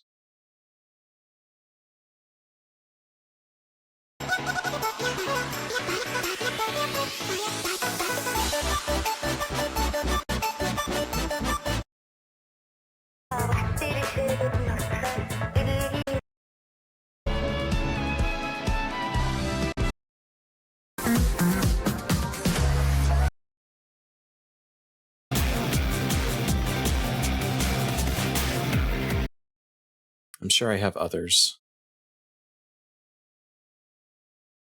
I have a huge repository of music. Just begging to be sorted through. I have Wide Putin.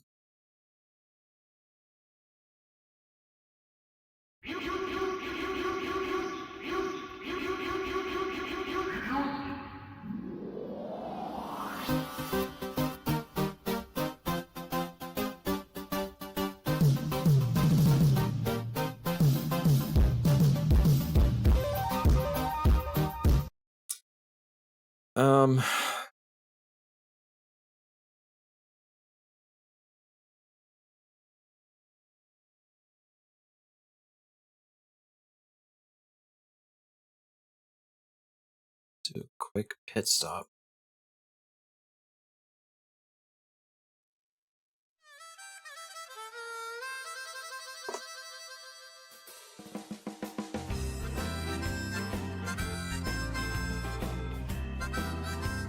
I'm kind of leaning towards this one, actually.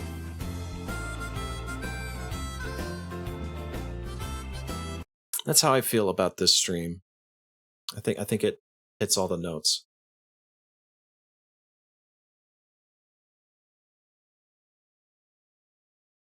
Where was it? Is it easygoing? Pretty sure I already have it. Yep, here it is. All right, so when I get to audio editing, a lot of people recommend doing audio editing here in Fairlight.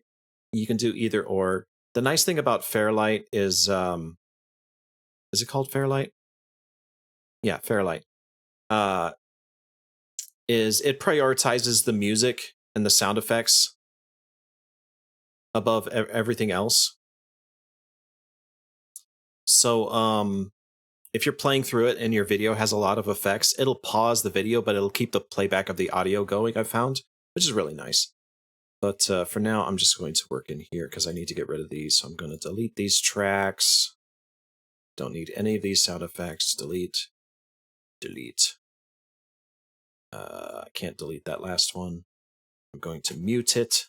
I'm going to put this right here, and we're going to trim it up to about a minute long. Or close to it. Clicked on the wrong thing. Whoops. So about a minute mark. Figure out a good spot where the music ends.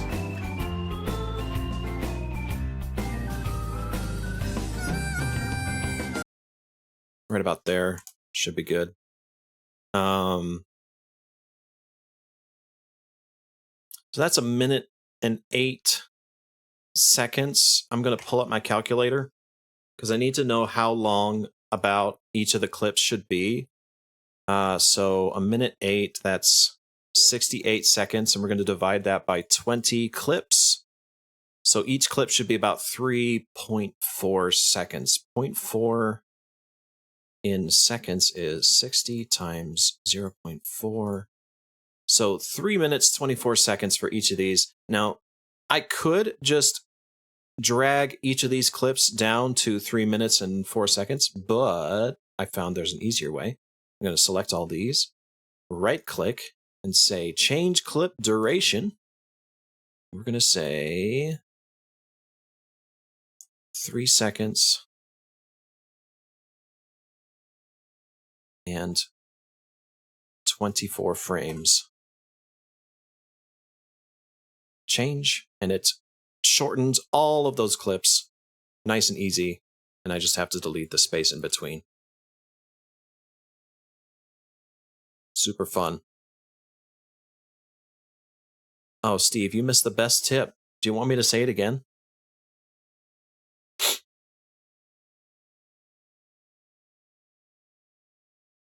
I can say it again. I don't care.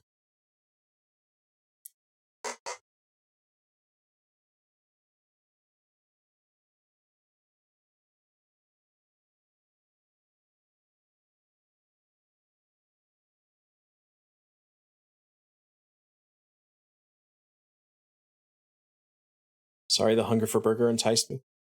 Okay. So I have this song is a minute and 8 seconds long. So I pulled up a calculator and divided a minute and 8 seconds by 20 clips, which I have 20 clips here. And it came out to 3 seconds and 24 frames per clip. And I was saying I could just go into each of these clips and drag them down to 3 seconds and 24 frames like so. But that's a pain in the ass, right? So I'm just going to select them all, right-click, and say change clip duration. Found out about this a couple of weeks ago, and I'm like, why didn't I do this in the first place? Change that to 3 seconds and 24 frames. The format here is like hours, minutes, seconds, and then frames. Depends on the frame rate of your video, by the way. So changes all of the clips to that specific duration, and now I just have to delete the empty space in between. And that should come out to about the length of the song that I have right there. So I still have a little bit of room left over on the space here. I don't want to make any changes to this clip right here, so I'm going to lock it. And I'm going to go clip by clip. And I'm going to edit the switch off point down to the beat. So I'm looking at the music here, and I'm looking for where the highs are in the music. That's where a beat hits. So I'll just take this and like drag this over. Or actually, if I do that, it's going to mess with the text animation. So instead, I'm going to take this, shorten it, move it up, take this, bring it out a little bit, or maybe bring it right around on this beat right here. Drag this back, drag this up to another beat right there, drag this one back, drag this to a beat right there, drag this one back. That one's right on the beat, so that's good. This one, bring back a little bit, right to that beat. This one, bring that to that, back to that beat. This one, bring it to here. I just keep it to the beat because I like doing that. Lost my place. Where'd I go? Where'd I go? There it is. No, stop that. Oh my god. Just wanted to leave the space in between.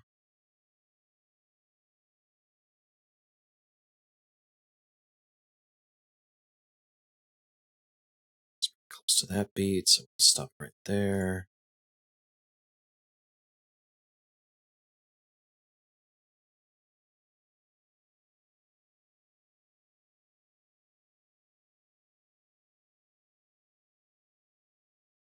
I could also use a different method. If you look up here where the arrow is highlighted in red, there's also this trim edit mode right next to it. If I click on that and I start dragging around the clips, and it'll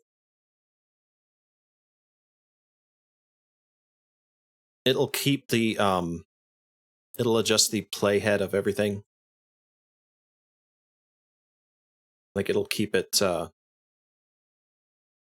don't know what the term is, but it's just a different editing mode that I like to use to keep everything like scrunched together.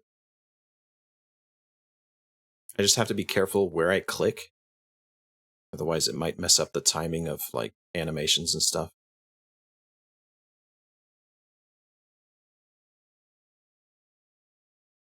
It's hard to explain.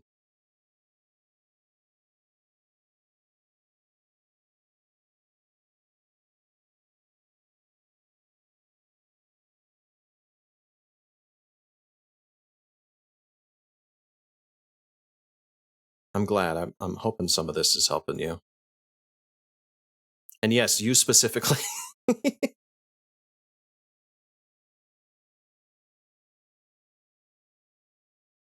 So again, I'm just finding the nearest beat in the song, and that'll be where the music changes, where the scene changes on the beat of the music. And then I'll play it back and see if that actually works or not. And you might be thinking, I'm shortening this, so I'm going to have a large gap at the end here, but that's fine because the ending is my outro. And depending on what clip I have at the end here, I should be able to just like have that be the outro. But I'm not done here. We can play it back. I'm going to disable the text so the playback can run smooth.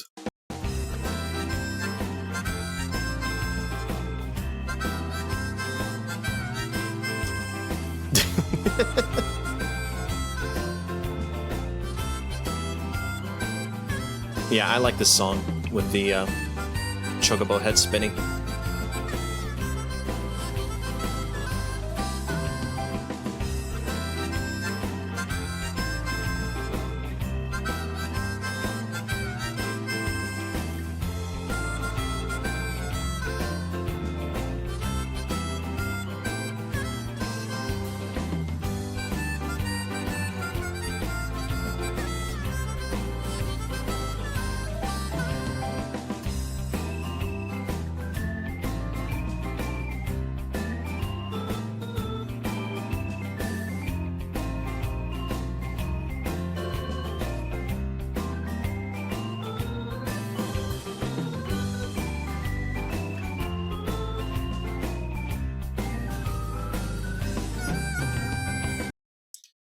Okay, and then it's going to end there. Question, wait, how did you turn on the multi-view media preview window? So there's a button right up here. It's called the dual viewer mode. You can set that on or off. I like to have the dual viewer because in case I want to like look at a clip, specifically just that clip, I can look at that and then continue working on the actual timeline in this window. But when I'm not worrying about that, I can just set it back to this so I can have a bigger preview. All right, I'm not done here because this isn't TikTok format. And if you remember, this showcase content is actually a compound clip because it's actually being nested inside another timeline called Housing Showcase right here. Okay. So I have all the clips here, but it may not be the right timing of the clips. Like I can extend it out. It's probably a little bit longer than a minute. Yeah, it ends right about there. But I don't know the exact timing of it because it's nested. So one way I fix that is what I'm going to do here is I'm just going to take all this. Take all of these text files I did right here. I don't want them inside this. I want them inside the TikTok. So I'm going to hit Control X, cut them out. I'm going to paste them here and move them into position. Get rid of this. This is my ending text. I'm going to set that to the side for now. Move all these down. And notice how, because it's vertical format, the text is now showing in roughly the correct spot. Roughly. DaVinci is weird, to be honest, when you're swapping between vertical format and horizontal format. Especially your text files can get really weird because they're swapping in their aspect ratio or whatever. But usually it works. Not always, but usually. Okay, so these were already timed. Each of these were already timed with these. So I'm just going to go ahead and cut up the compound clip by hitting the down arrow. And it'll go to the end of each of these clips. And I hit C, hit the down arrow again, C, down C, down C, down C, down C, down C, down C, down C, down C, down C, down C, blah, blah, blah, blah, blah, blah, blah, blah, blah. That way, if, say, I want to go and make, say I want to go and make some edits individually to each of these, I can. Now, I have to be careful with this because it is a compound clip. Just because I'm making the cut here doesn't mean that if I like trim this down this way, it's going to magically switch to a different household. The only way I'm going to fix that are a different clip. Because see, even if I like trim this down here, it's still going to be the same frame because it's a compound clip. I have to go back into the showcase content, compound clip. And if I want to change the timings of these, I have to do it here, not in House Showcase. So I always do my edits in the compound clip first. And then when I go to make the TikTok short, I just make basic like zoom edits. I don't mess with the timeline at all. All right. All right. So I did say I was going to make color adjustments before I go on any step further. So just want to double check that each of these don't have any UI showing up at the start or end of these, but it should be fine. So I'm going to go into the color page. We're going to do some color adjustment. And this is going to be really quick and fast and dirty. Other people can explain it better than I can. But here's all the clips on the timeline right here. I'm going to go to each of these and I'm going to adjust the color to make things brighter, make them pop a little bit better. And I'm going to use these color wheels down here to do it. Your lifts, there's a scroll wheel at the bottom of these circles right here. I can lift or lower that lift or whatever. But you want to have the scopes, which is this button right here, so you can see the different colors and how they are affected on the map. Your highlights are going to be up here in this range. Your shadows are going to be down here, and then your midtones are going to be all in here. Your lift effects, it basically holds everything at the top, and it stretches up and down. So you see how that's acting in the scopes? It's going up and down like that. I want the range to be as close to the bottom as it can be. So I'm just going to bring it down as close to the bottom as it can be without clipping too many of the colors. The gamma affects the middle. It's just going to stretch the middle while holding the top and bottom where they were. So I'm going to bring that up a little bit. You see how that's changing the graph, but it's holding the bottom a little bit. So I'm just going to bring that up a little bit. Then I go to the gain. The gain is your highlights.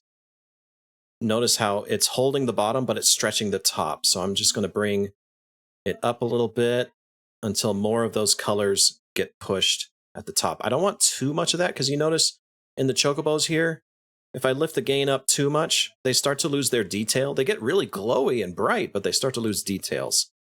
So don't want to go too far there.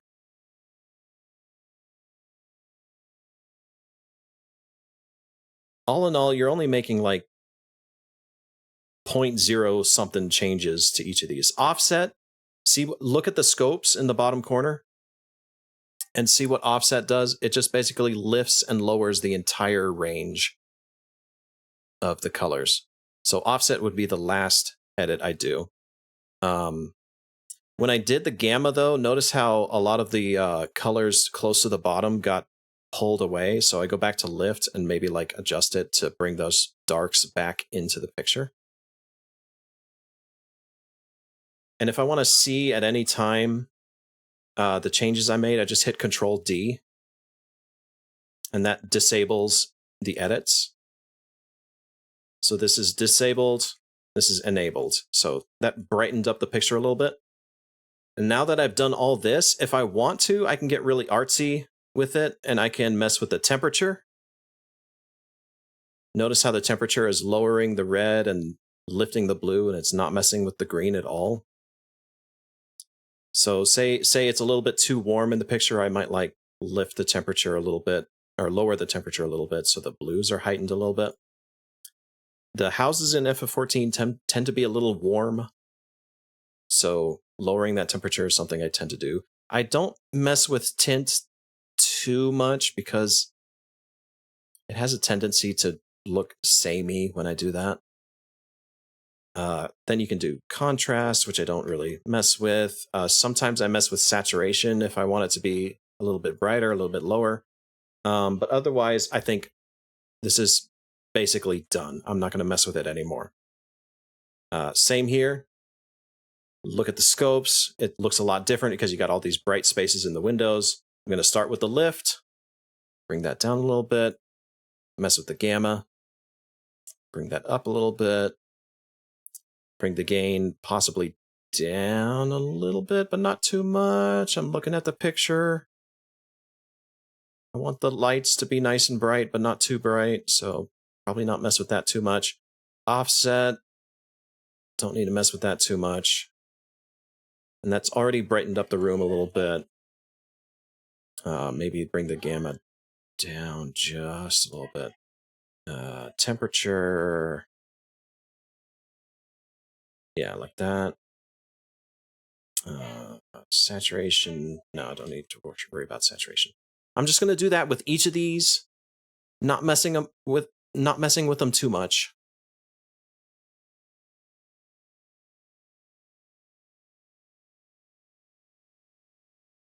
This is a really boring part, so back on the music goes.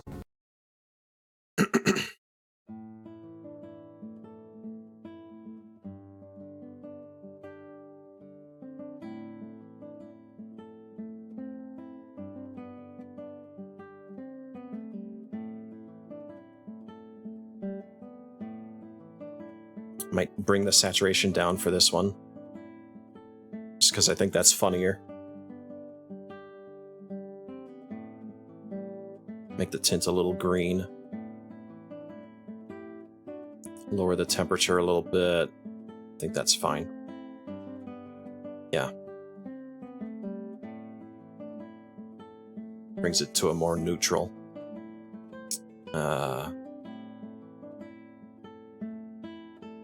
I'm still learning the coloring. Like, this process right here, I've only started doing, like, last 2 edits I've done.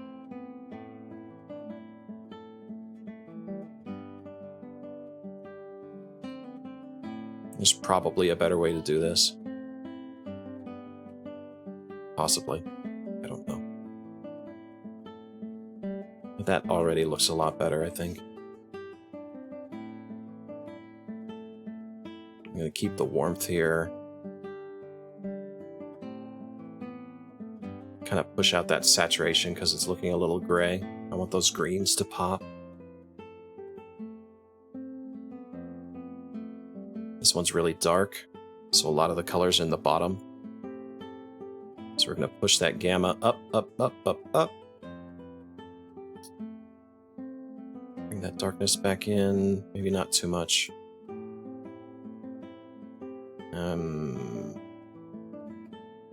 Actually, I don't know about the gamma being that far up. Maybe just the highlights.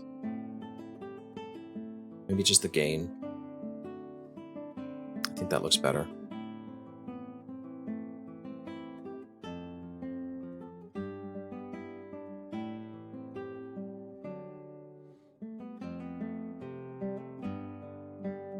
Yeah, that's nice.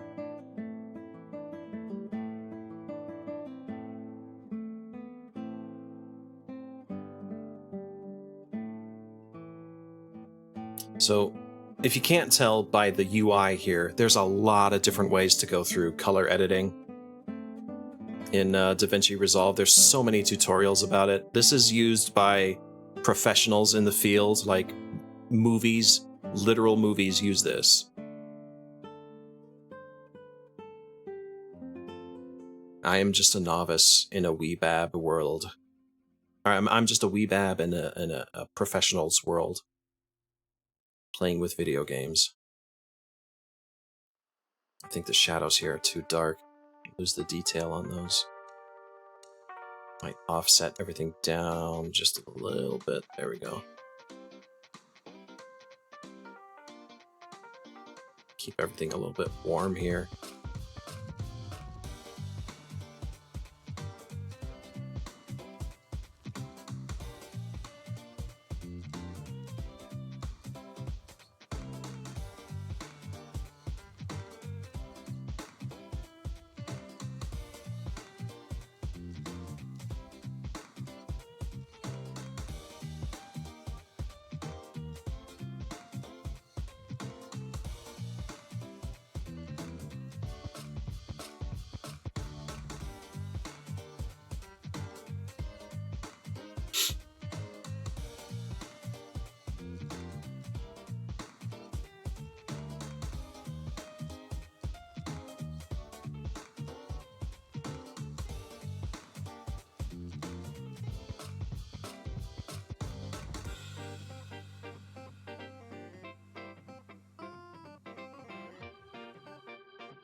I mean, what I'm doing right now is basically the same thing people do with reshade. But I'm being real particular because scene by scene, the colors and the lighting changes. And there's no one size fits all, even though people will say there is. At least I found. There's no magical loot that will solve all your problems.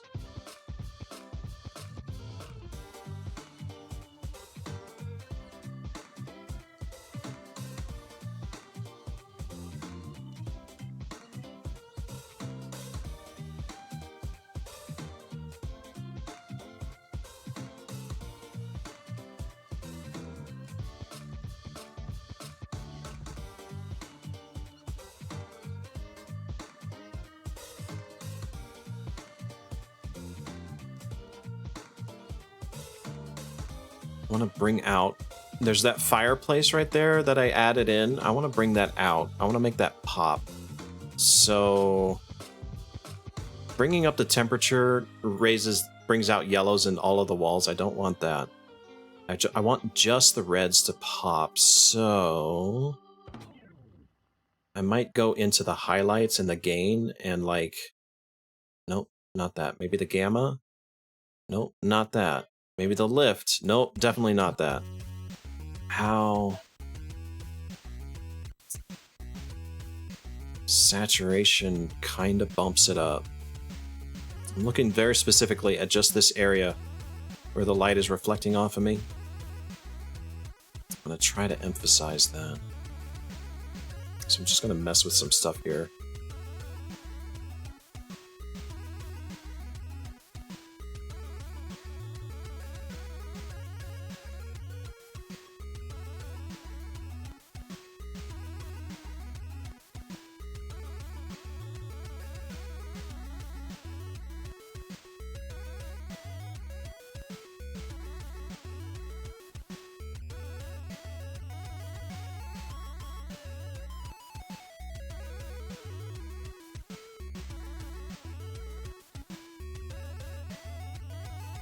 Basically, yeah. Fuck around and find out. It's also fun to mess with certain sliders and see how it affects the scopes. Like, contrast just stretches everything out. Look at that.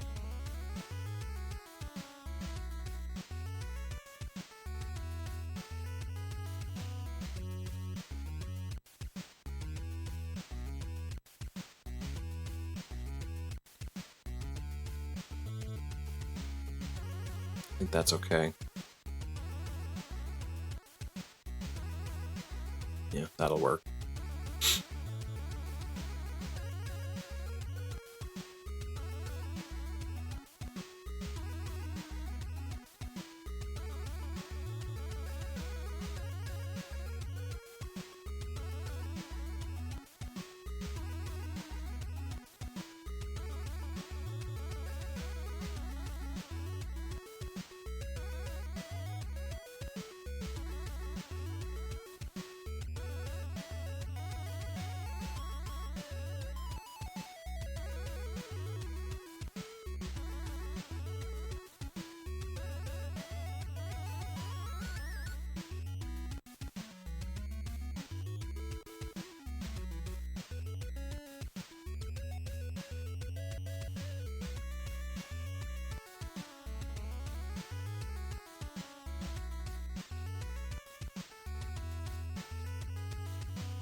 I want this place to feel a bit more whimsical, so I'm going to bump the saturation up a little bit.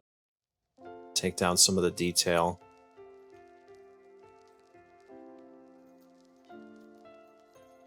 Bump up the gamma. Bump up the saturation, not too much.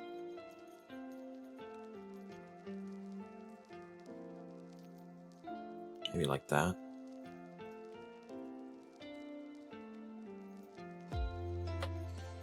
Is that too bright, you think? A little too green, I think. There, that's better.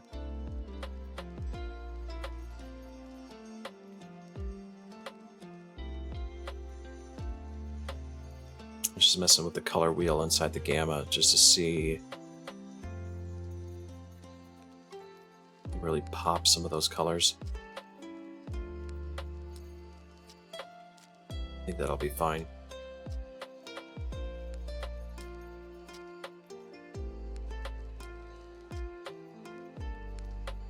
This one's the hoarder house, so I'm going to intentionally keep it kind of dark. I'm going to bump those highlights up quite a bit, make it really glowy.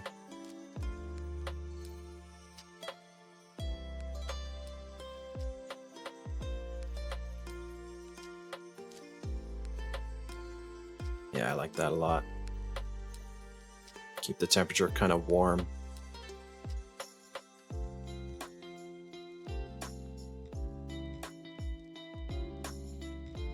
It's already really saturated, so I'm just gonna be very careful about that. This one, gotta bring up the darks, because it's already very dark.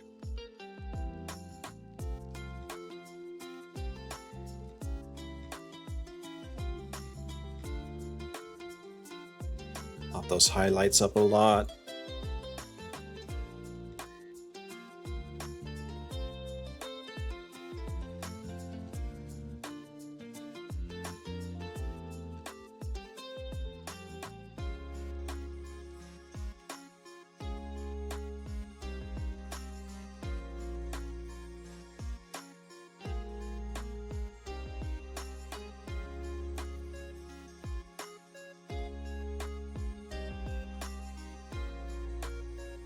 Oh yeah, that's much better.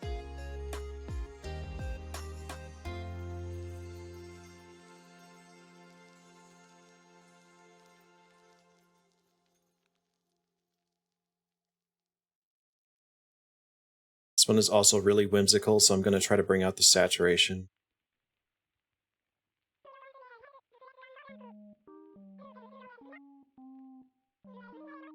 Without losing too much detail in the shadow areas. Keep it kind of warm.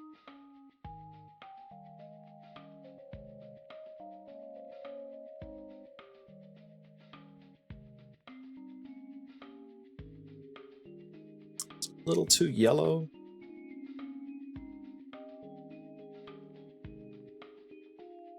I like that. That helps the books pop out a lot more. I don't know, what you think?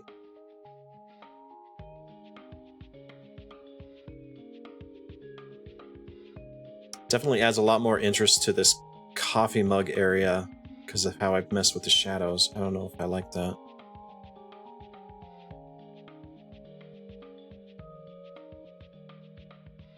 Yeah, the other redeems are gone, sorry.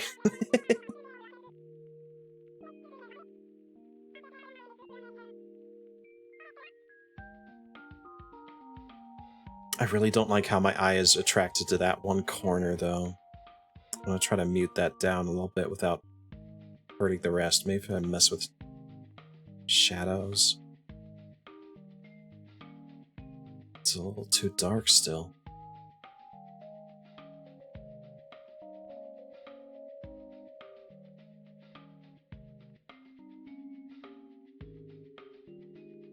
Okay, I liked it how I had it.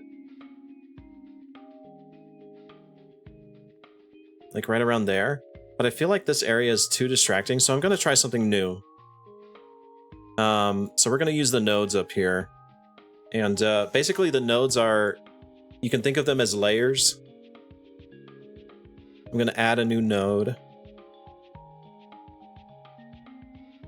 Add serial, and it's just going to connect it right here. And I'm going to use the masking tool, and we're just going to focus on this one spot.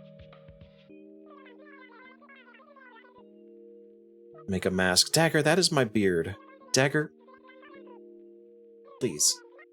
I'm just going to downplay this one spot because I feel it's too distracting. So if you look inside the node here, it's only showing... Everything else is gray because that's... It's combining with this one to make different changes. So now I can, like, with this node selected, I can make changes here. And kind of just mess with only specific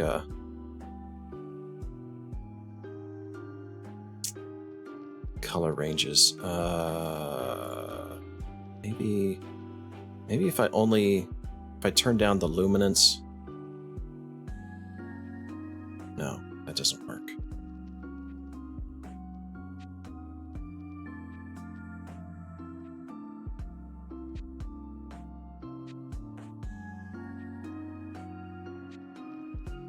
See, I don't want it to be apparent that I messed with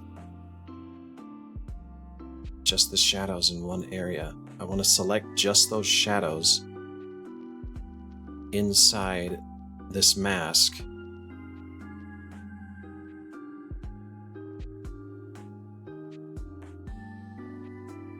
So I'm using the eyedropper qualifier tool. Maybe if I make a new node? No.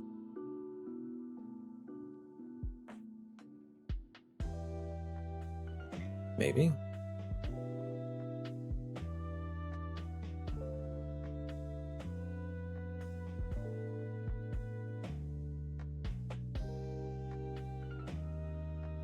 Oh, yeah. That selects all of those, but I don't want it to be... Yeah, I just want it to be the shadows that I mess with. But not to that degree, I just want it to be a little bit. Just kind of mute them a little bit. And then...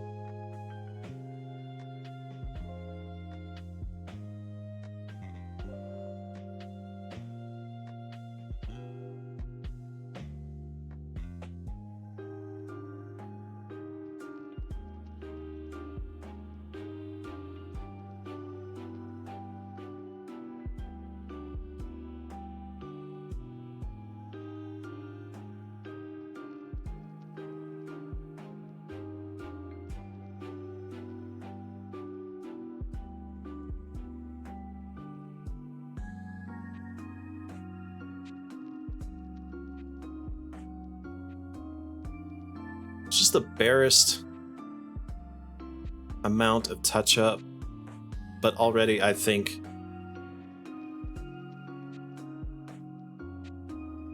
that helps a lot. Okay. Next one. That was a lot.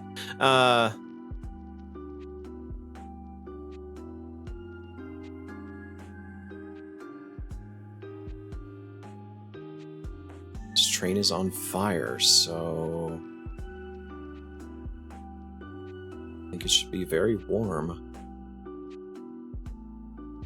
but not too warm.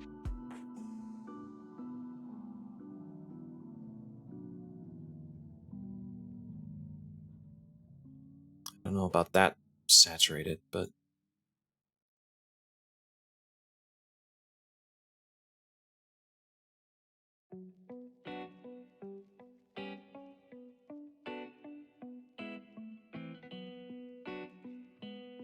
too bright.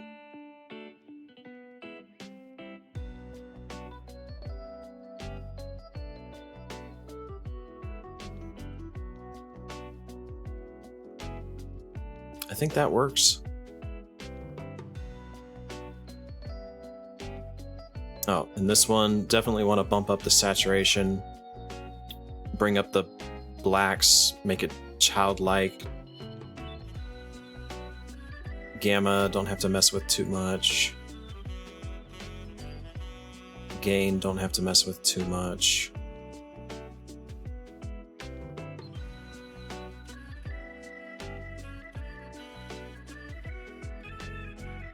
Temperature should really balance out the blues with the reds. Make those blues pop.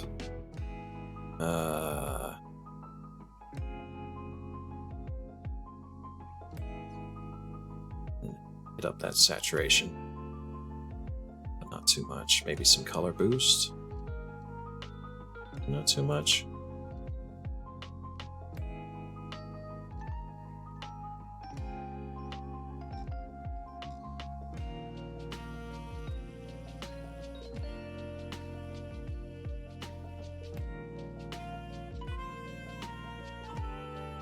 That's some bright blues, holy shit. Yeah, that'll work.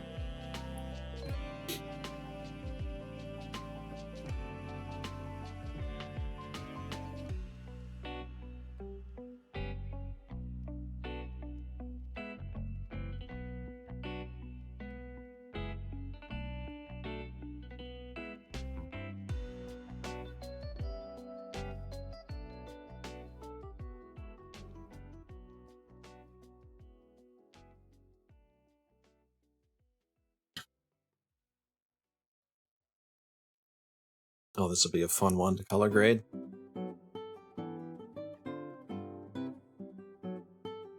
Excuse me.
McDonald's.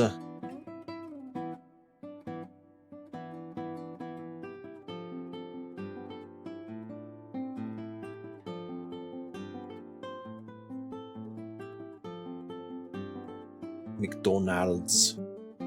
Definitely got to bring that temp down to get that gross, neutral McDonald's neon lights color.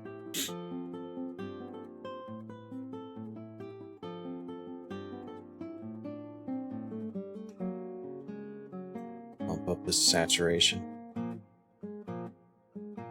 Really bring out the yellows.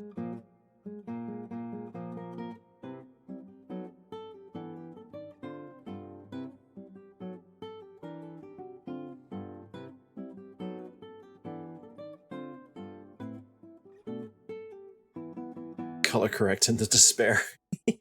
Yeah.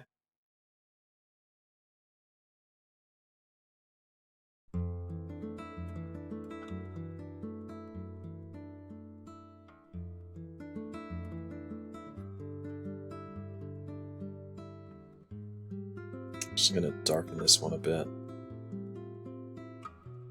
Really emphasize the outside as much as I can.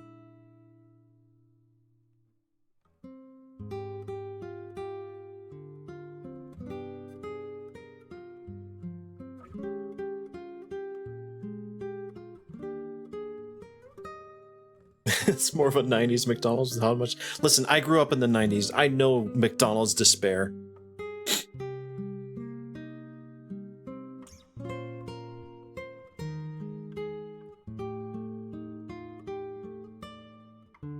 I killed all the greens. Oh, do I want to kill the greens like that? Why would you kill the greens? Then what would you do? Gotta put the greens back in it.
Yeah, that works. Okay, that's all the clips.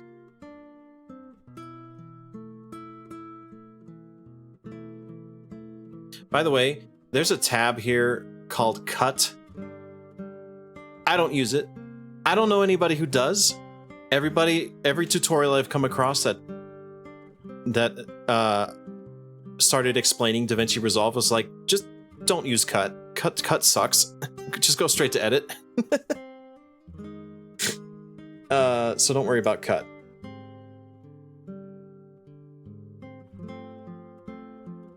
All right.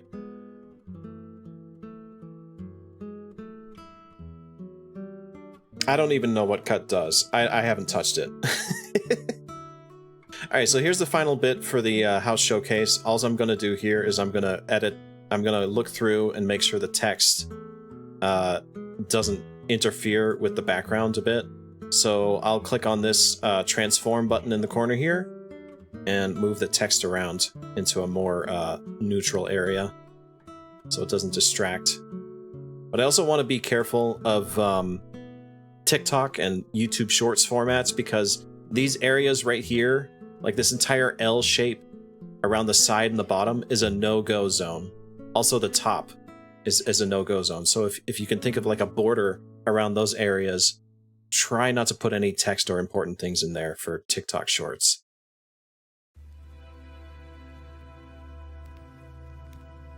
Oops. Gotta make sure I'm clicking on the text itself. And I'm also got to make sure I'm clicking on the right text, or I might accidentally transform the previous clip.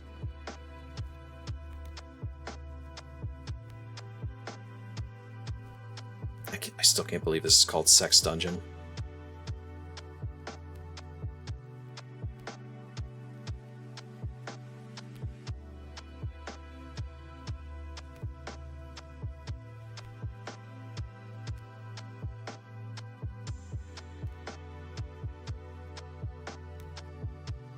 I wanted to pay attention to the roof here, so I'm just gonna cover up Denmo with the text. It's fine.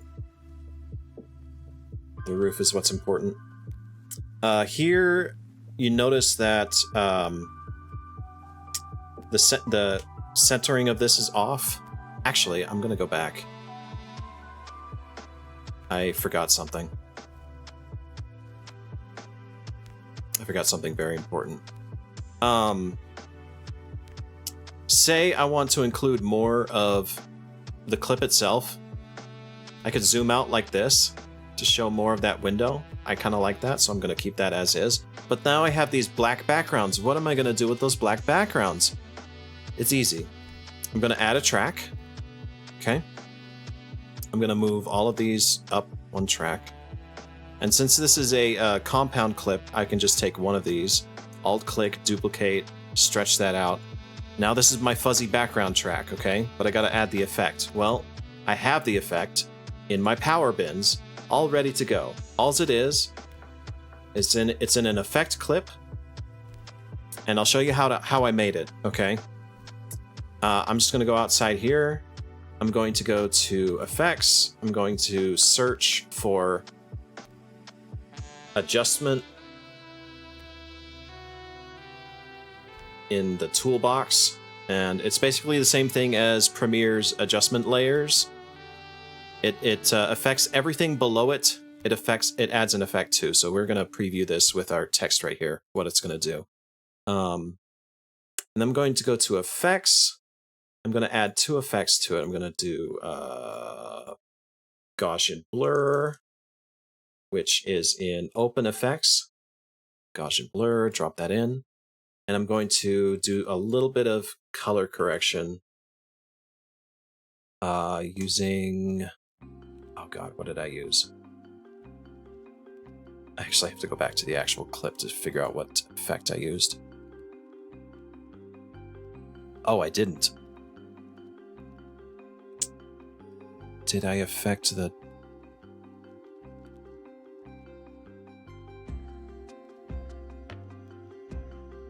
What did I do?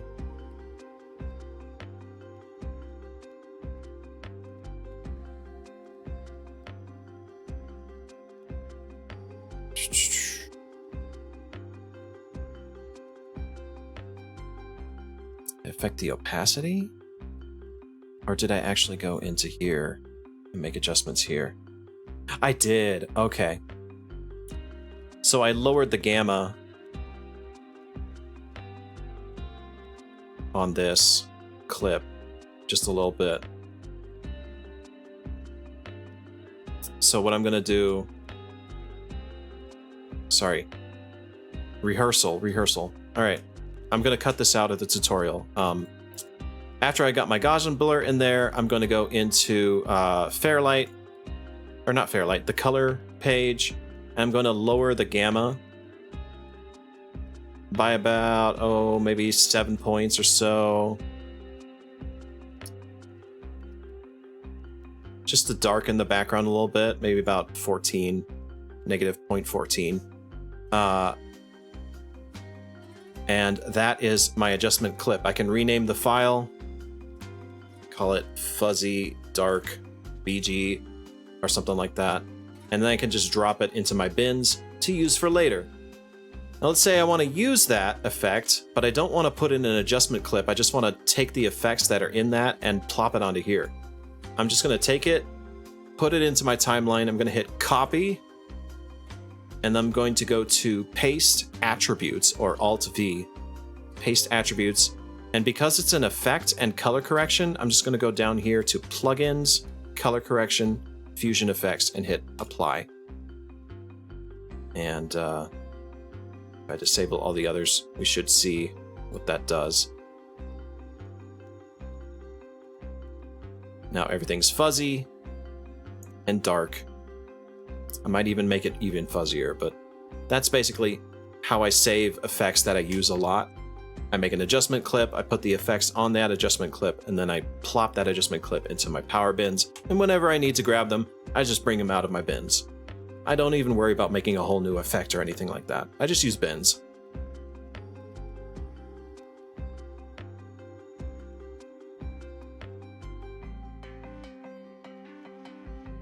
But actually, I'm going to go ahead and readjust it to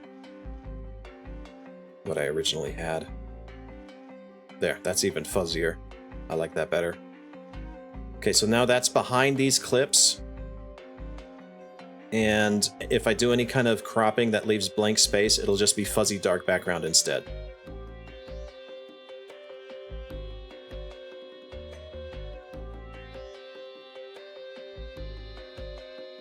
I don't even know if I want to show more of this. I think that's fine as it is. Just depends on I go scene to scene and see what I like better. I kind of like having this zoomed out and just being a shower head. Just the text here too.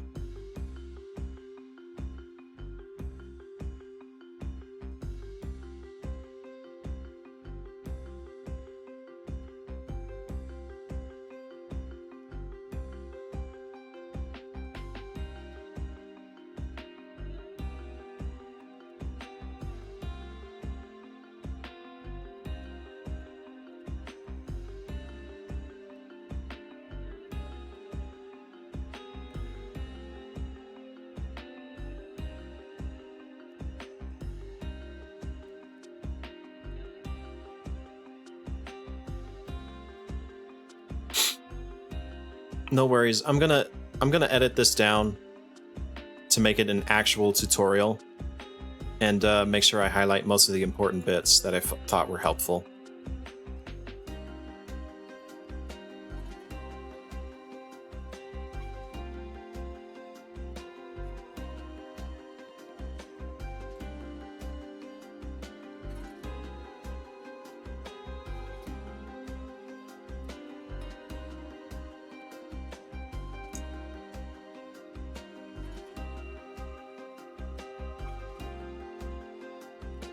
And see how Moonbrita is off center here. But also I want to make sure the entire run track is visible, so it's very apparent what I'm doing here. And we can cover... not Moonbrita. Fucking hell. Merlwib, yeah. We can cover Merlwib's face, because that's not what's important. Denmo, you can't say that on stream. That's sexist. You're objectifying women, Denmo. Listen, she got titties.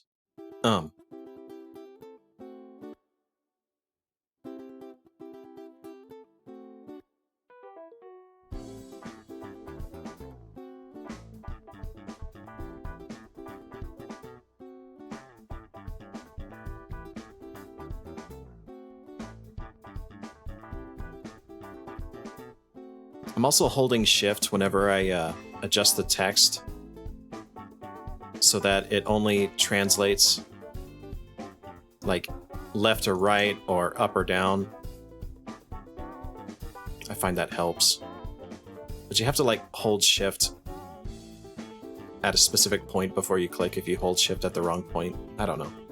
It's hard to explain. You gotta get a feel for it.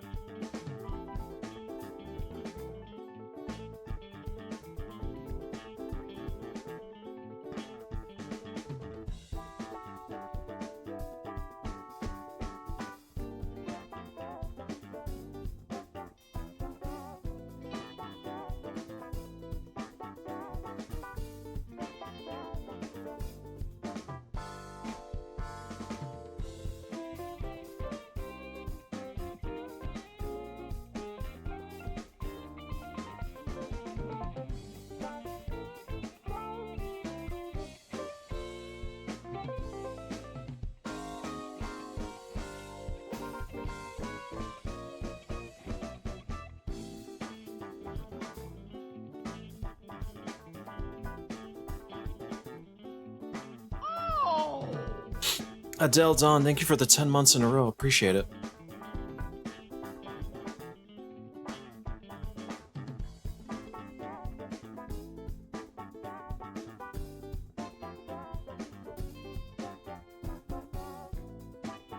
Ah, shit.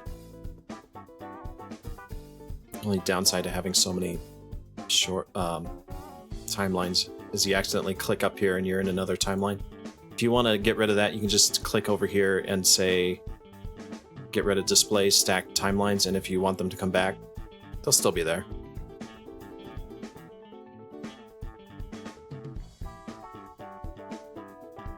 My alerts are doubled?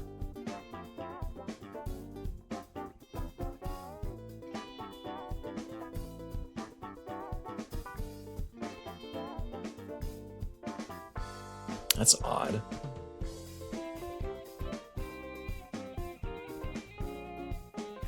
Were they like that last night?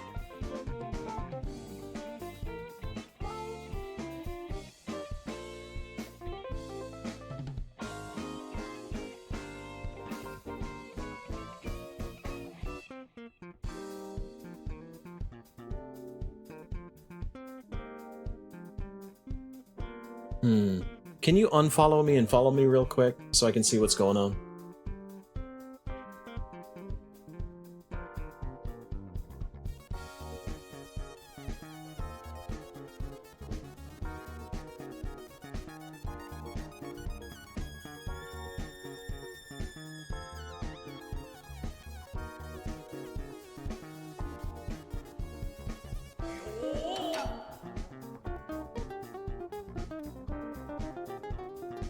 Okay, was that doubled up?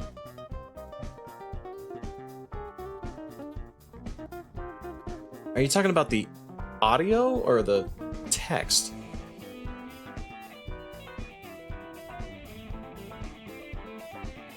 That was doubled?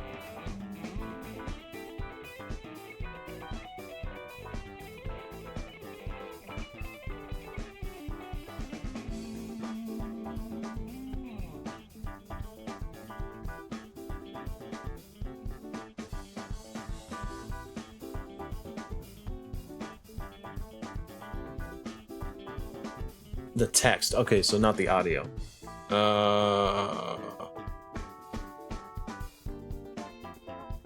One sec. Oh, I see what's going on.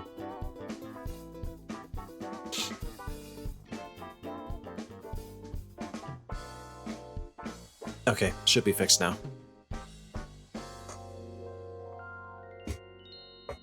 Sorry about that.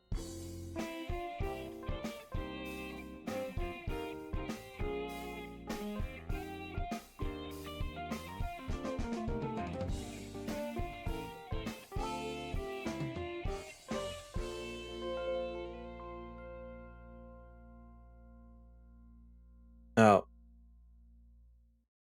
Oh dear. Hey, you see how big this text is right now? This is what I'm talking about.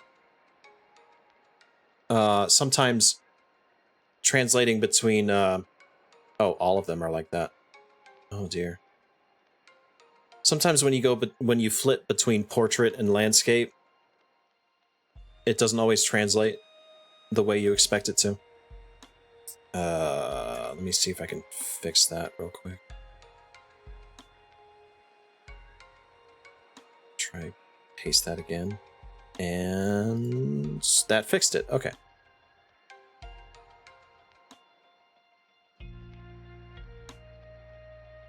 So we'll cut these. Paste them again. And now they're okay. Everything's fixed. It's just a weird bug.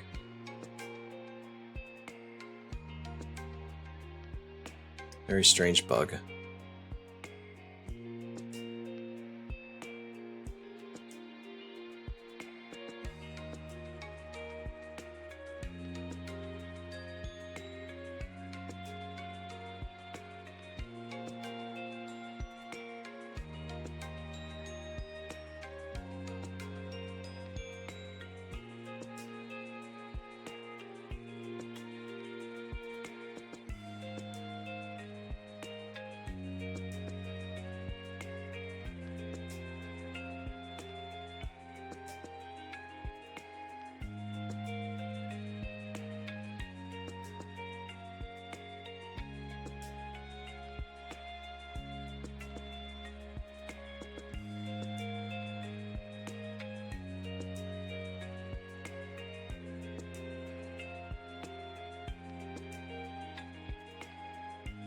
Okay, and I think that's it. I have the ending text right here. I'm just going to place it on top over the end and make sure it's also centered up in the right spot. There we go. Get rid of anything else that I don't need. Goodbye.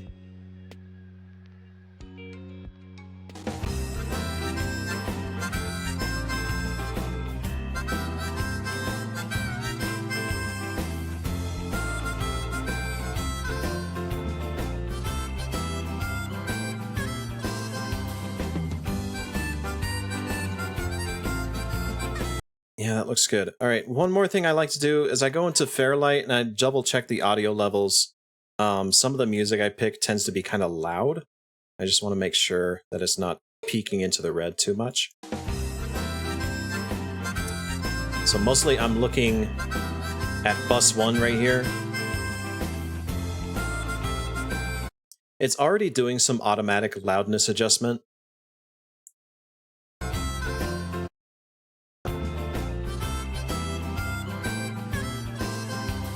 At least I think it is. I don't know if it actually is. I think what this is showing me right here is that it's 1.3 too loud for YouTube. So if I just take this audio track right here and I just bring it down by like 1.3 decibels, it won't peak into the red as much. And you'll notice this number right here, the integrated, is going down.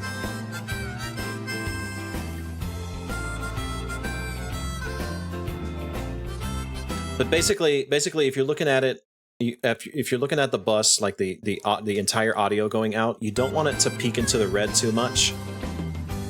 So you just adjust the audio levels of your loudest tracks and bring them down a little bit. This is especially important when you're working with multiple tracks and dialogue, but I'm not working with that here too much, so I'm not going to worry about that too much. Now I'm ready to deliver. And the deliver screen, you can make your own formats. I have several formats I've made. I have a Blue Sky vertical format, which is basically the same as the TikTok vertical format, but smaller because Blue Sky has really weird and constrained size. But TikTok vertical is basically just vertical settings, but like max quality, max whatever. And that's a preset that I saved. In order to make your own preset, you go to these 3 dots up at the top, and you say save as new preset, and you can name it to whatever you want. If you want to update, like say I want to update TikTok vertical, I just go to update preset. So I'm just going to add that. It already has the timeline name and project name as the file name automatically, but I'm going to show you how I did that. If you type a %sign, and then I'm going to say timeline, you can see it has a list of things to automatically propagate based on the file data. So timeline name underscore %project name. So whatever I name the timeline and then underscore project name, which is the date. So all of my files are nice and neatly organized by stream date or the VOD's date and the name of the timeline, TikTok, whatever. So I add that to the render queue. I'm going to do the Blue Sky vertical too. Add that to the render queue. And then I hit render all, which I'm not going to do right now because we're streaming. I'm going to save that as it is. And I'll come back to that. We're gonna go to a short because I'm feeling good right now, and I'm gonna continue working. We're done with the showcase content. We're done with the main content.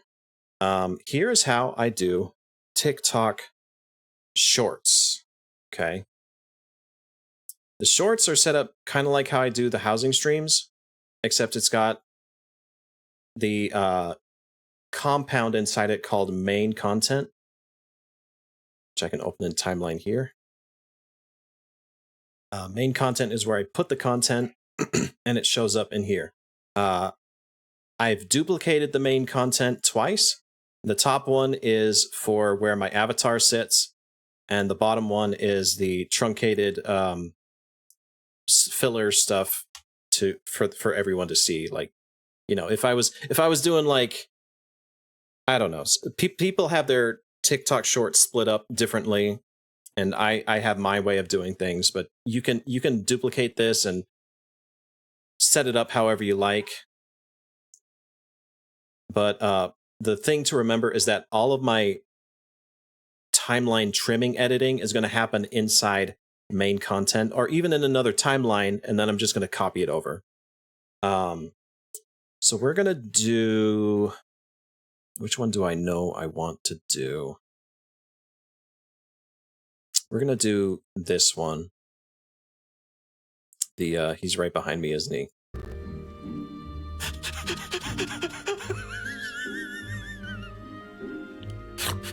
Rockmanville, Rockmanville, Rockmanville, Rockmanville. Yeah. Rockmanville, Rockmanville. Yeah. That. So before I put this into main content, I'm going to make a new timeline out of the TikTok short. I'm not actually going to use the TikTok short. It's just my template. So I'm going to duplicate it by clicking duplicate timeline and make TikTok short copy. And I'm going to name that something else.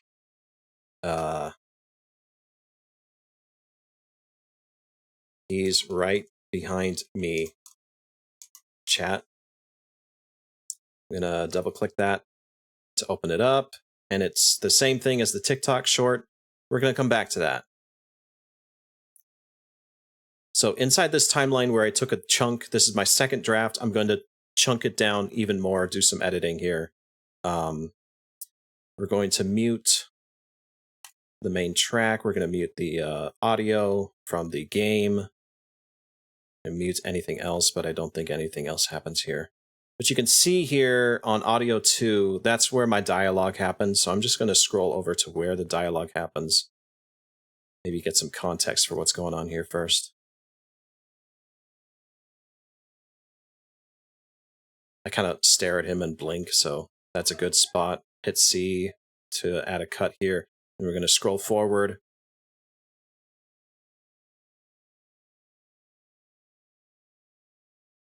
Maybe like right about here.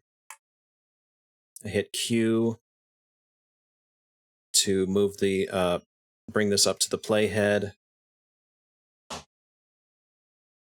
He starts walking forward. I'm messing with the depth of field.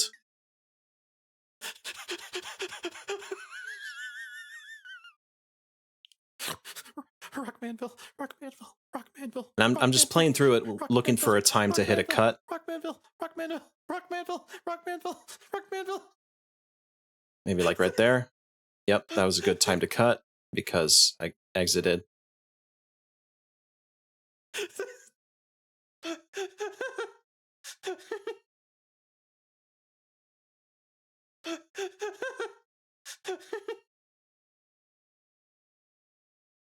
And I'm just cutting out all the boring parts, basically.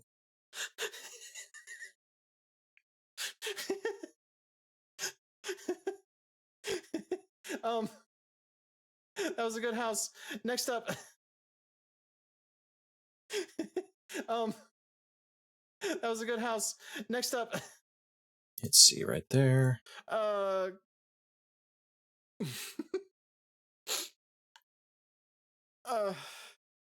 Goblin.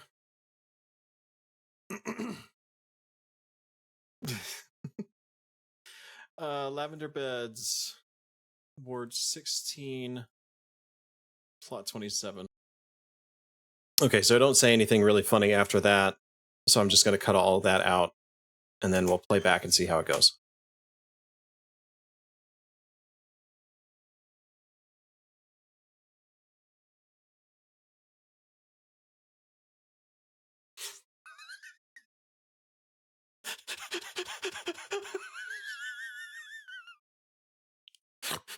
Rockmanville, Rockmanville, Rockmanville, Rockmanville, Rockmanville, Rockmanville, Rockmanville, Rockmanville, Rockmanville, Rockmanville, Rockmanville.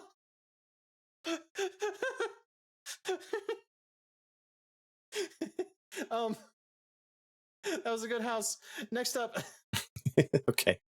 So I have all that edited. I'm going to copy all this.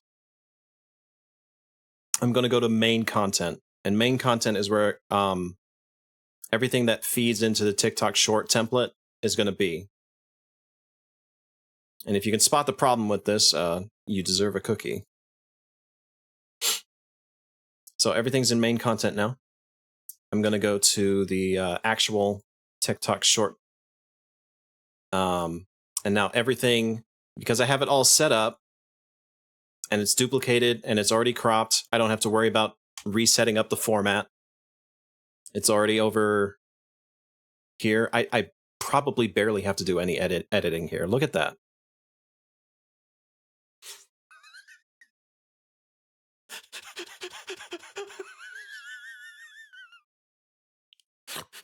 Rockmanville, Rockmanville, Rockmanville, Rockmanville, Rockmanville, Rockmanville, Rockmanville, Rockmanville, Rockmanville, Rockmanville, Rockmanville. Yeah, no, this is fine. That was a good house. Next up. Okay, it cuts off right there. I do a trick to make sure everything times up. I'm actually going to paste the whole sequence again. I'm going to bring this up and over, and then do the same thing I did in the housing stream. I'm just going to hit the down arrow and hit C, down arrow, C, down arrow, C, down arrow, C, and that cuts up the main content timeline, and now I know where the end of it is too, and I can just bring this back over here. I'm going to delete all the clips, and everything is cut to different scenes that I cut previously. And if I want to make changes to the composition, I can, like maybe bring this over a little bit.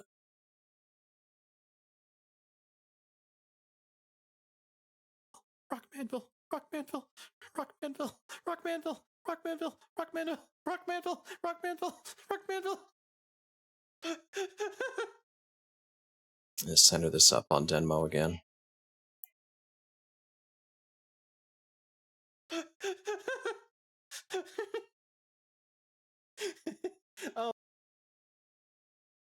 Center this up too. I think I messed with the format. I'm gonna have to fix the template. Anyway, okay. I have my short. That was quick and easy. I need text. Okay. Here's where I think most people will run into, well, I need the paid version for that.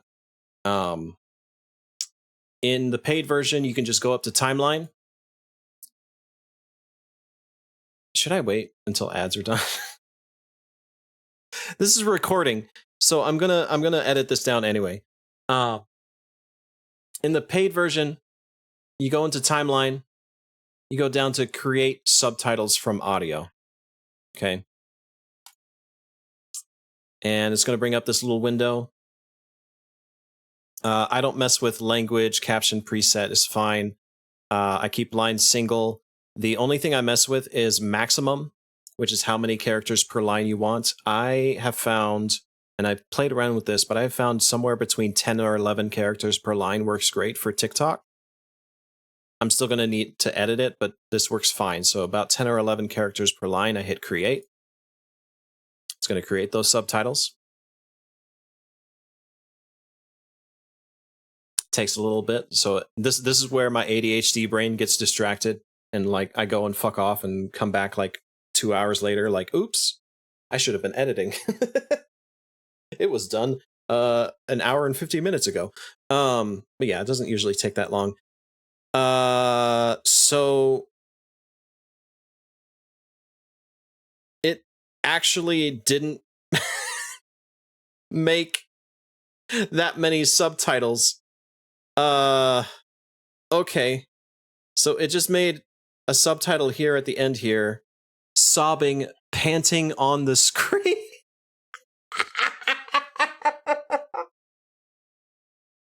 What? Sobbing, panting on the screen, It's cropped out. What does it actually play? It's just All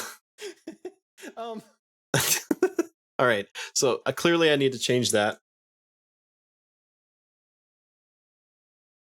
You see, it's not perfect.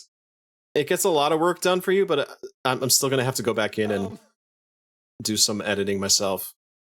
That was a good house. That was a...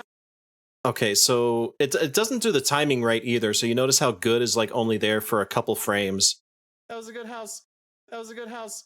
That was a good house. You can barely see it, so I need to edit the timing, so... That was a good house. And also, I don't like how it splits up the sentence, so I'll put in good house instead. Delete that. Figure out where it says good house. Good house. Okay, right here. Just stretch that out. That was a good house. And that's more natural. That was a good house. Next up. Next up. Okay, but I still have all these spots right here that I need to edit. So rather than make a new, I can add subtitle just by clicking like that, and that works. Or I could take a pre-existing subtitle and alt-click to make a duplicate, which I'm going to be doing a lot here. I'm going to put, I'm wheezing here. We're going to add some effects to that later.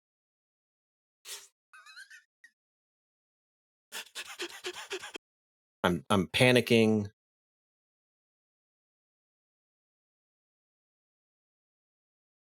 Panic sobbing.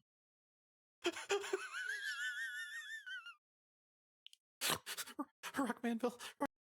I do a little snort right here.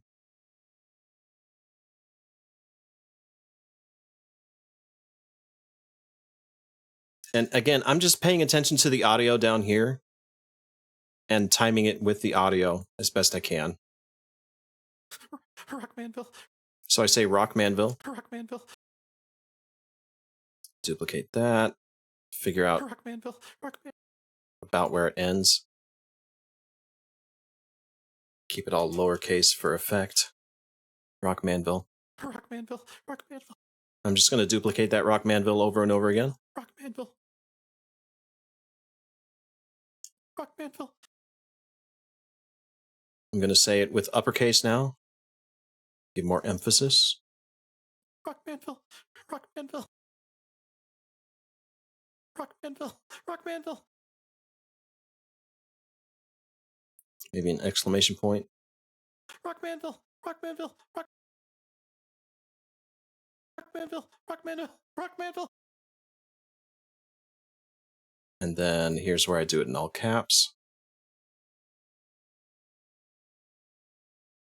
Rockmanville. Rockmanville. Rockmanville.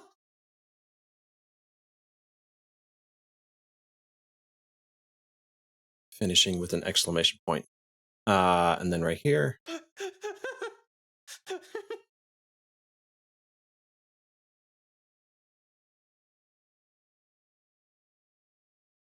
Panic.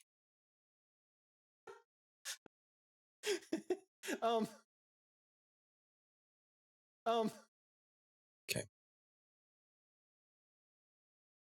So there's no music lit yet, but also the subtitles aren't quite done.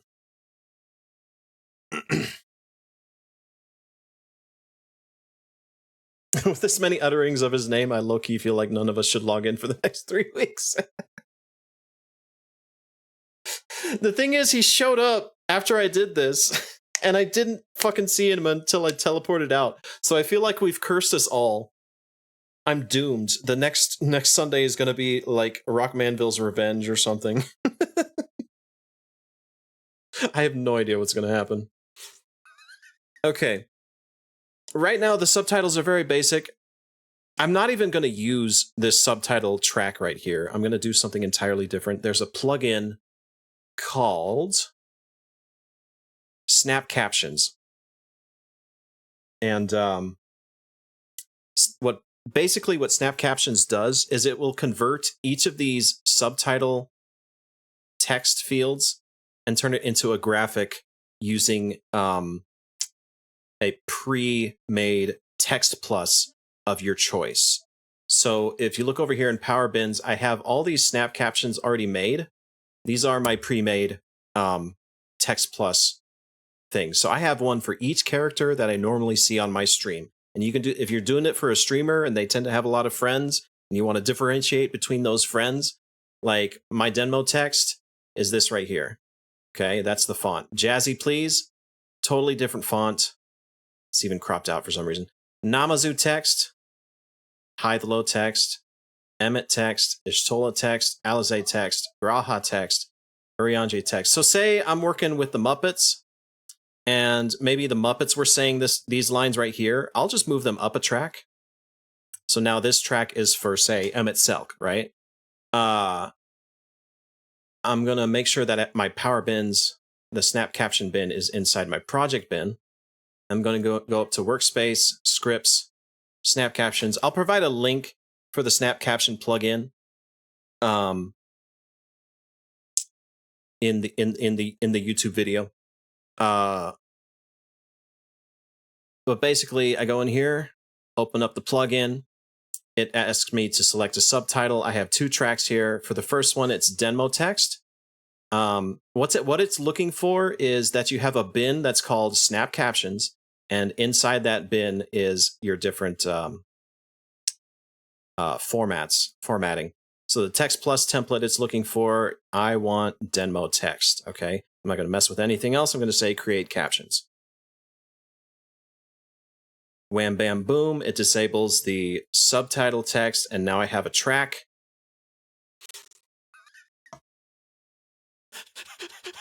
With all of my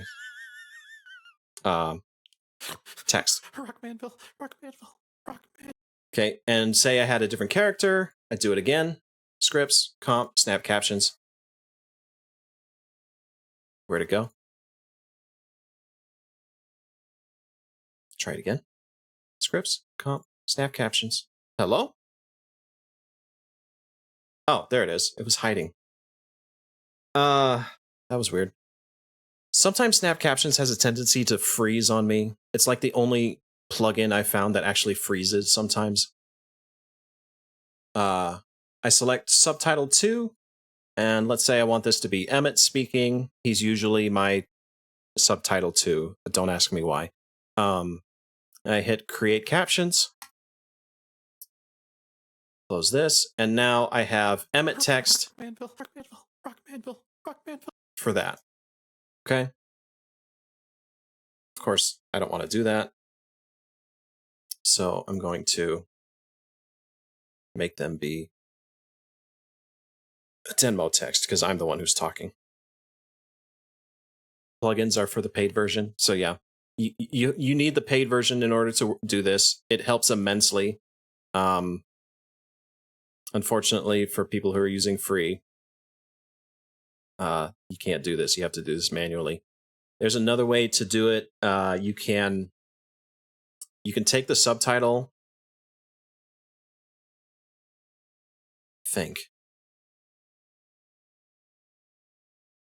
I think the way you would do it is you would select the subtitle.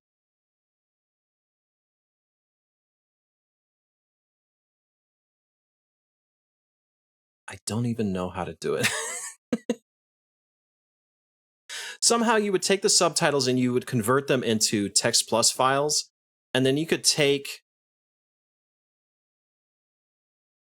the formatting that you've previously made, your formatting template, whatever that is, copy it, and then paste attributes and add the formatting there using like plugins or Fusion Effects or something like that. I don't know if it works. There's the YouTube tutorials out there for free people to apply their effects with, but this is how I did it.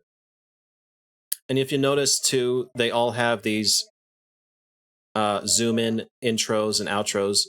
These are things that I added to the templates beforehand.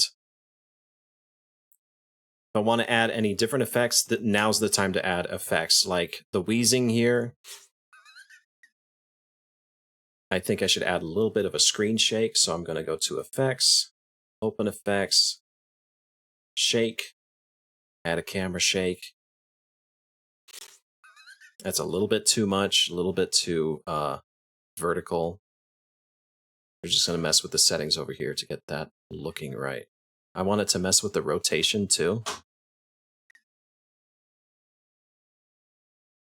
Like maybe more than it actually is, like a lot. I want it to, yeah, like that, but it's a little too fast. So we're going to bring that down, maybe bring down the motion scale a bit.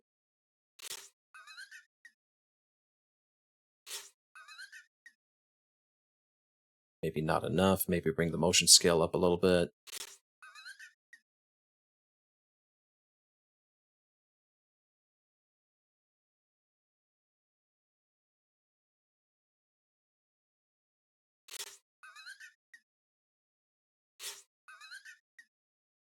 Still too fast.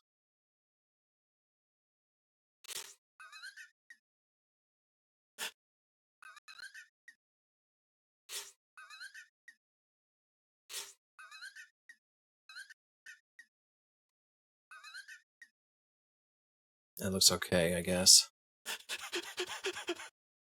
This one, I'm going to add a different kind of camera shake to make it all vertical. So I'm going to take away the pan amplitude and bump up the tilt amplitude. I don't like that. I don't like that. Turn down the motion scale quite a bit. Turn up the speed scale. Yeah.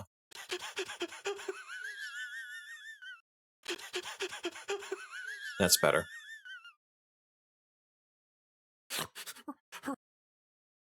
And the snort is very small.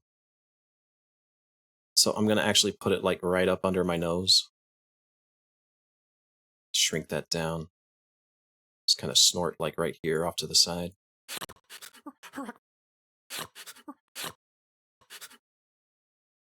Maybe rotate a little bit. Rockmanville, Rockmanville, Rockmanville, Rockmanville, Rockmanville, Rockmanville, Rockmanville, Rockmanville. So it's increasing in intensity, so I'm just going to like increase the size as it goes.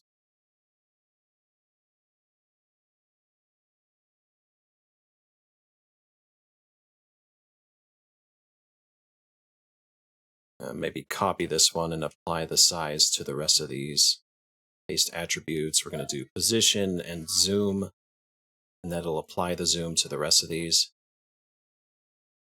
But it's still going to get increasingly bigger.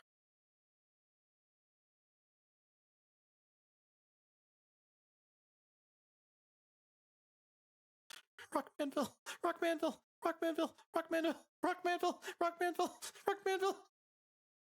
That's good. Okay, the panic over here can have the same shake from this one, so I'm just going to copy, paste attributes, and the attributes that I'm looking for are the plugins, I think, and that should work. Yeah.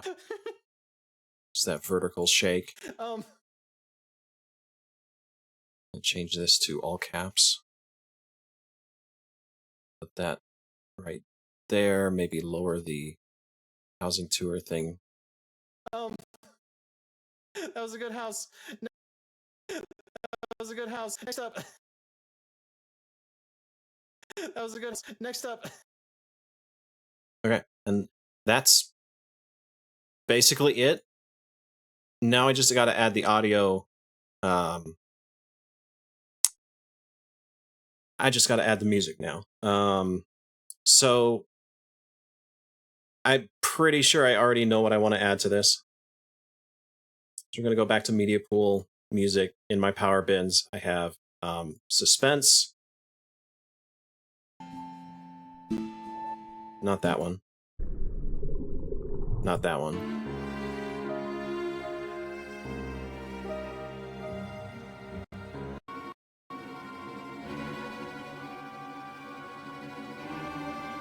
Maybe. No.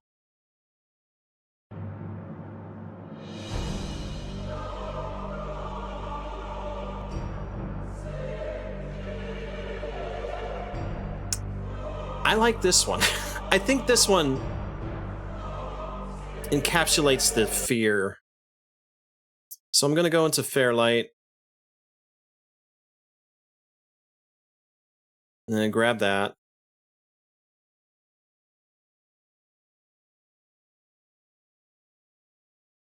I'm going to find the point where it's very apparent that he's there.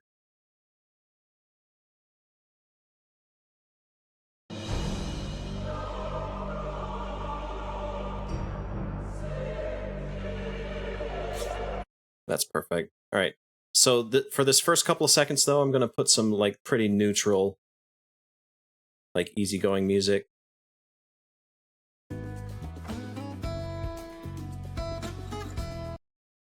Whatever. Sure.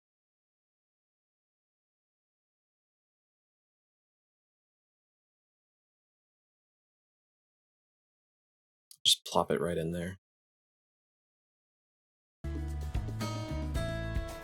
But as soon as I stop, I'm going to have the music kind of fade. And this will fade in. This will fade out.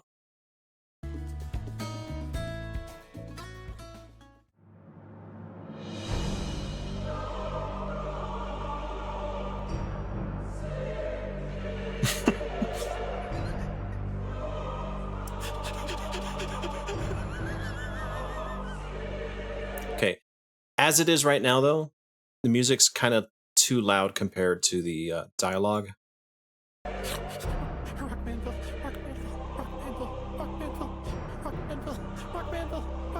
See, they're about the same height in the audio tracks. So there's two ways I could go about this. I could lower the audio a bit. But I think that's a bit too harsh. So what I'm going to do instead is I'm just going to lower the audio of this track. Start it off loud, because there's a lot of silence right here. So it can just be the music. I'm going to lower this just a little bit, maybe a couple decibel points.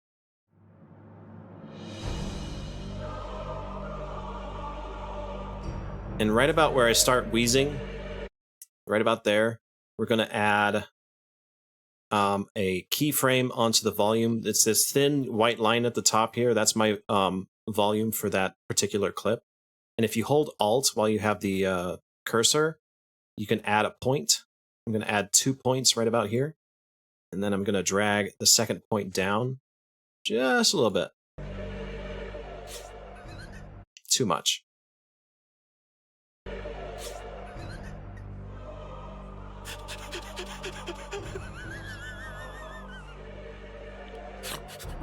I'm actually going to turn up the program volume here because I usually listen to this on max volume. So I apologize for your speakers right now.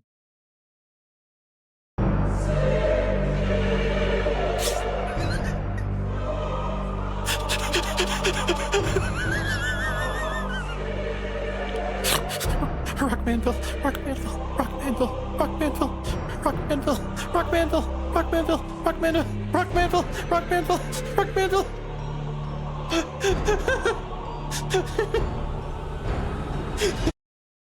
I just had a stroke of inspiration. I'm gonna delete that. I'm going back and forth between the depth of field here a lot.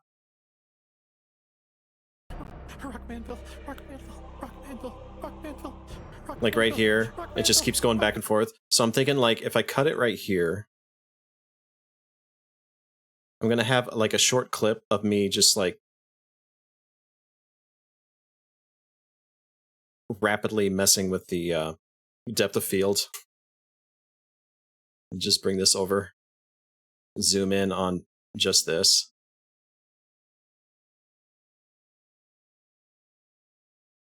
Just this right here. Maybe even closer. Let's get closer to that. Get real close to the manual focus. Okay, and let's take it a step further. Add that camera shake.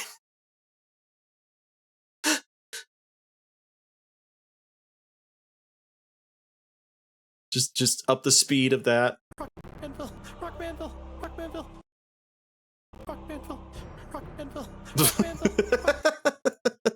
Okay. It's just maybe a little bit more motion.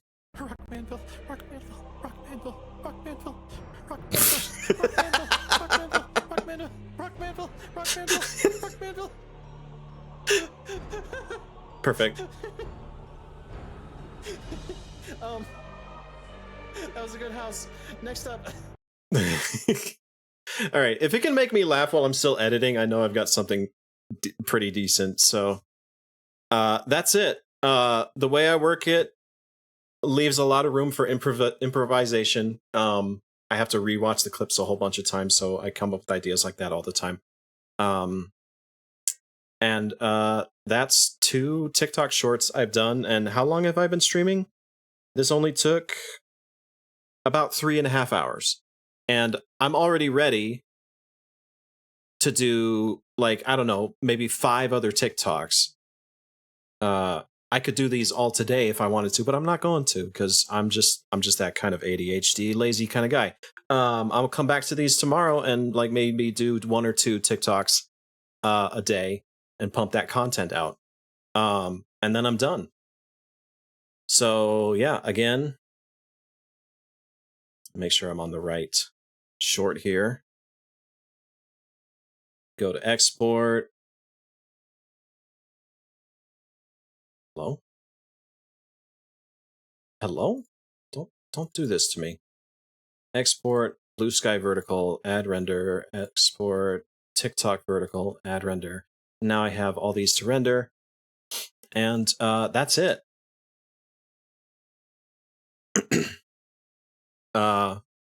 Again, if you have any questions, and guys watching on the stream, this is purely just the YouTube spiel that I'm going to edit in. I would have to say it anyway, but if you have any other questions, please go ahead and leave it in the comment. Make sure to like and subscribe. I might come up with more tutorials later, especially if we have particular questions about DaVinci and workflow. And if you have any, if you're a DaVinci expert and you have any suggestions for me, I would be happy to hear them, because I'm still learning this process too. But so far, this is working for me, and I like it. And yeah, thanks for watching. End clip. That's it. We're done. All right. So yeah, actually end stream too, because that's all I have to show you guys. Any questions? Like, actually?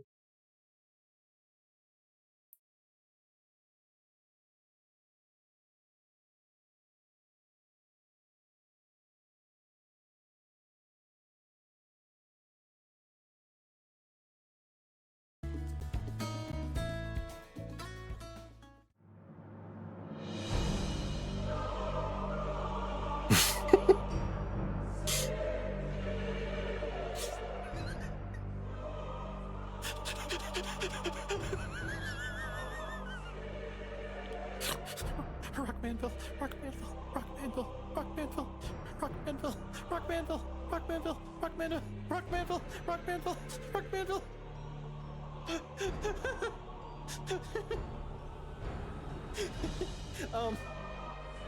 That was a good house. Next up.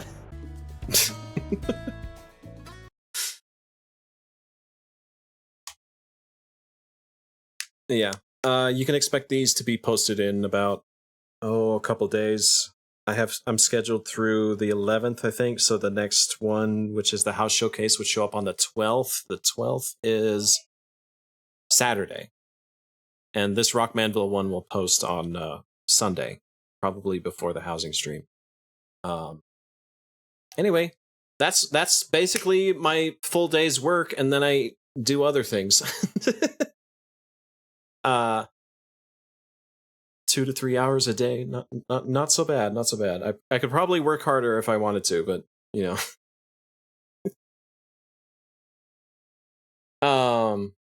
Yeah, I don't have anything else for you guys. We're gonna go ahead and end stream there, unless you guys have any other questions. Yeah, ADHD takes over. I lose interest and I don't want to do it anymore. If I'm really focused and into it, I will absolutely like pump out 4 TikToks in a day. Or more, but yeah. That's my workflow. I hope you guys gained something out of it. And I will see you tomorrow for the Final Fantasy XIV stream. So we're gonna raid somebody else. And then I'm gonna render these. And then fuck around.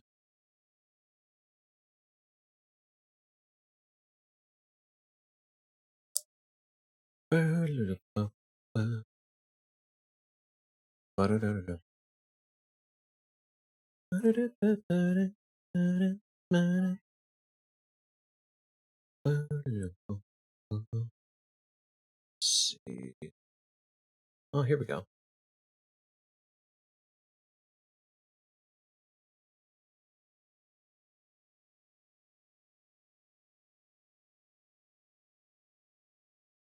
All right, guys, take care.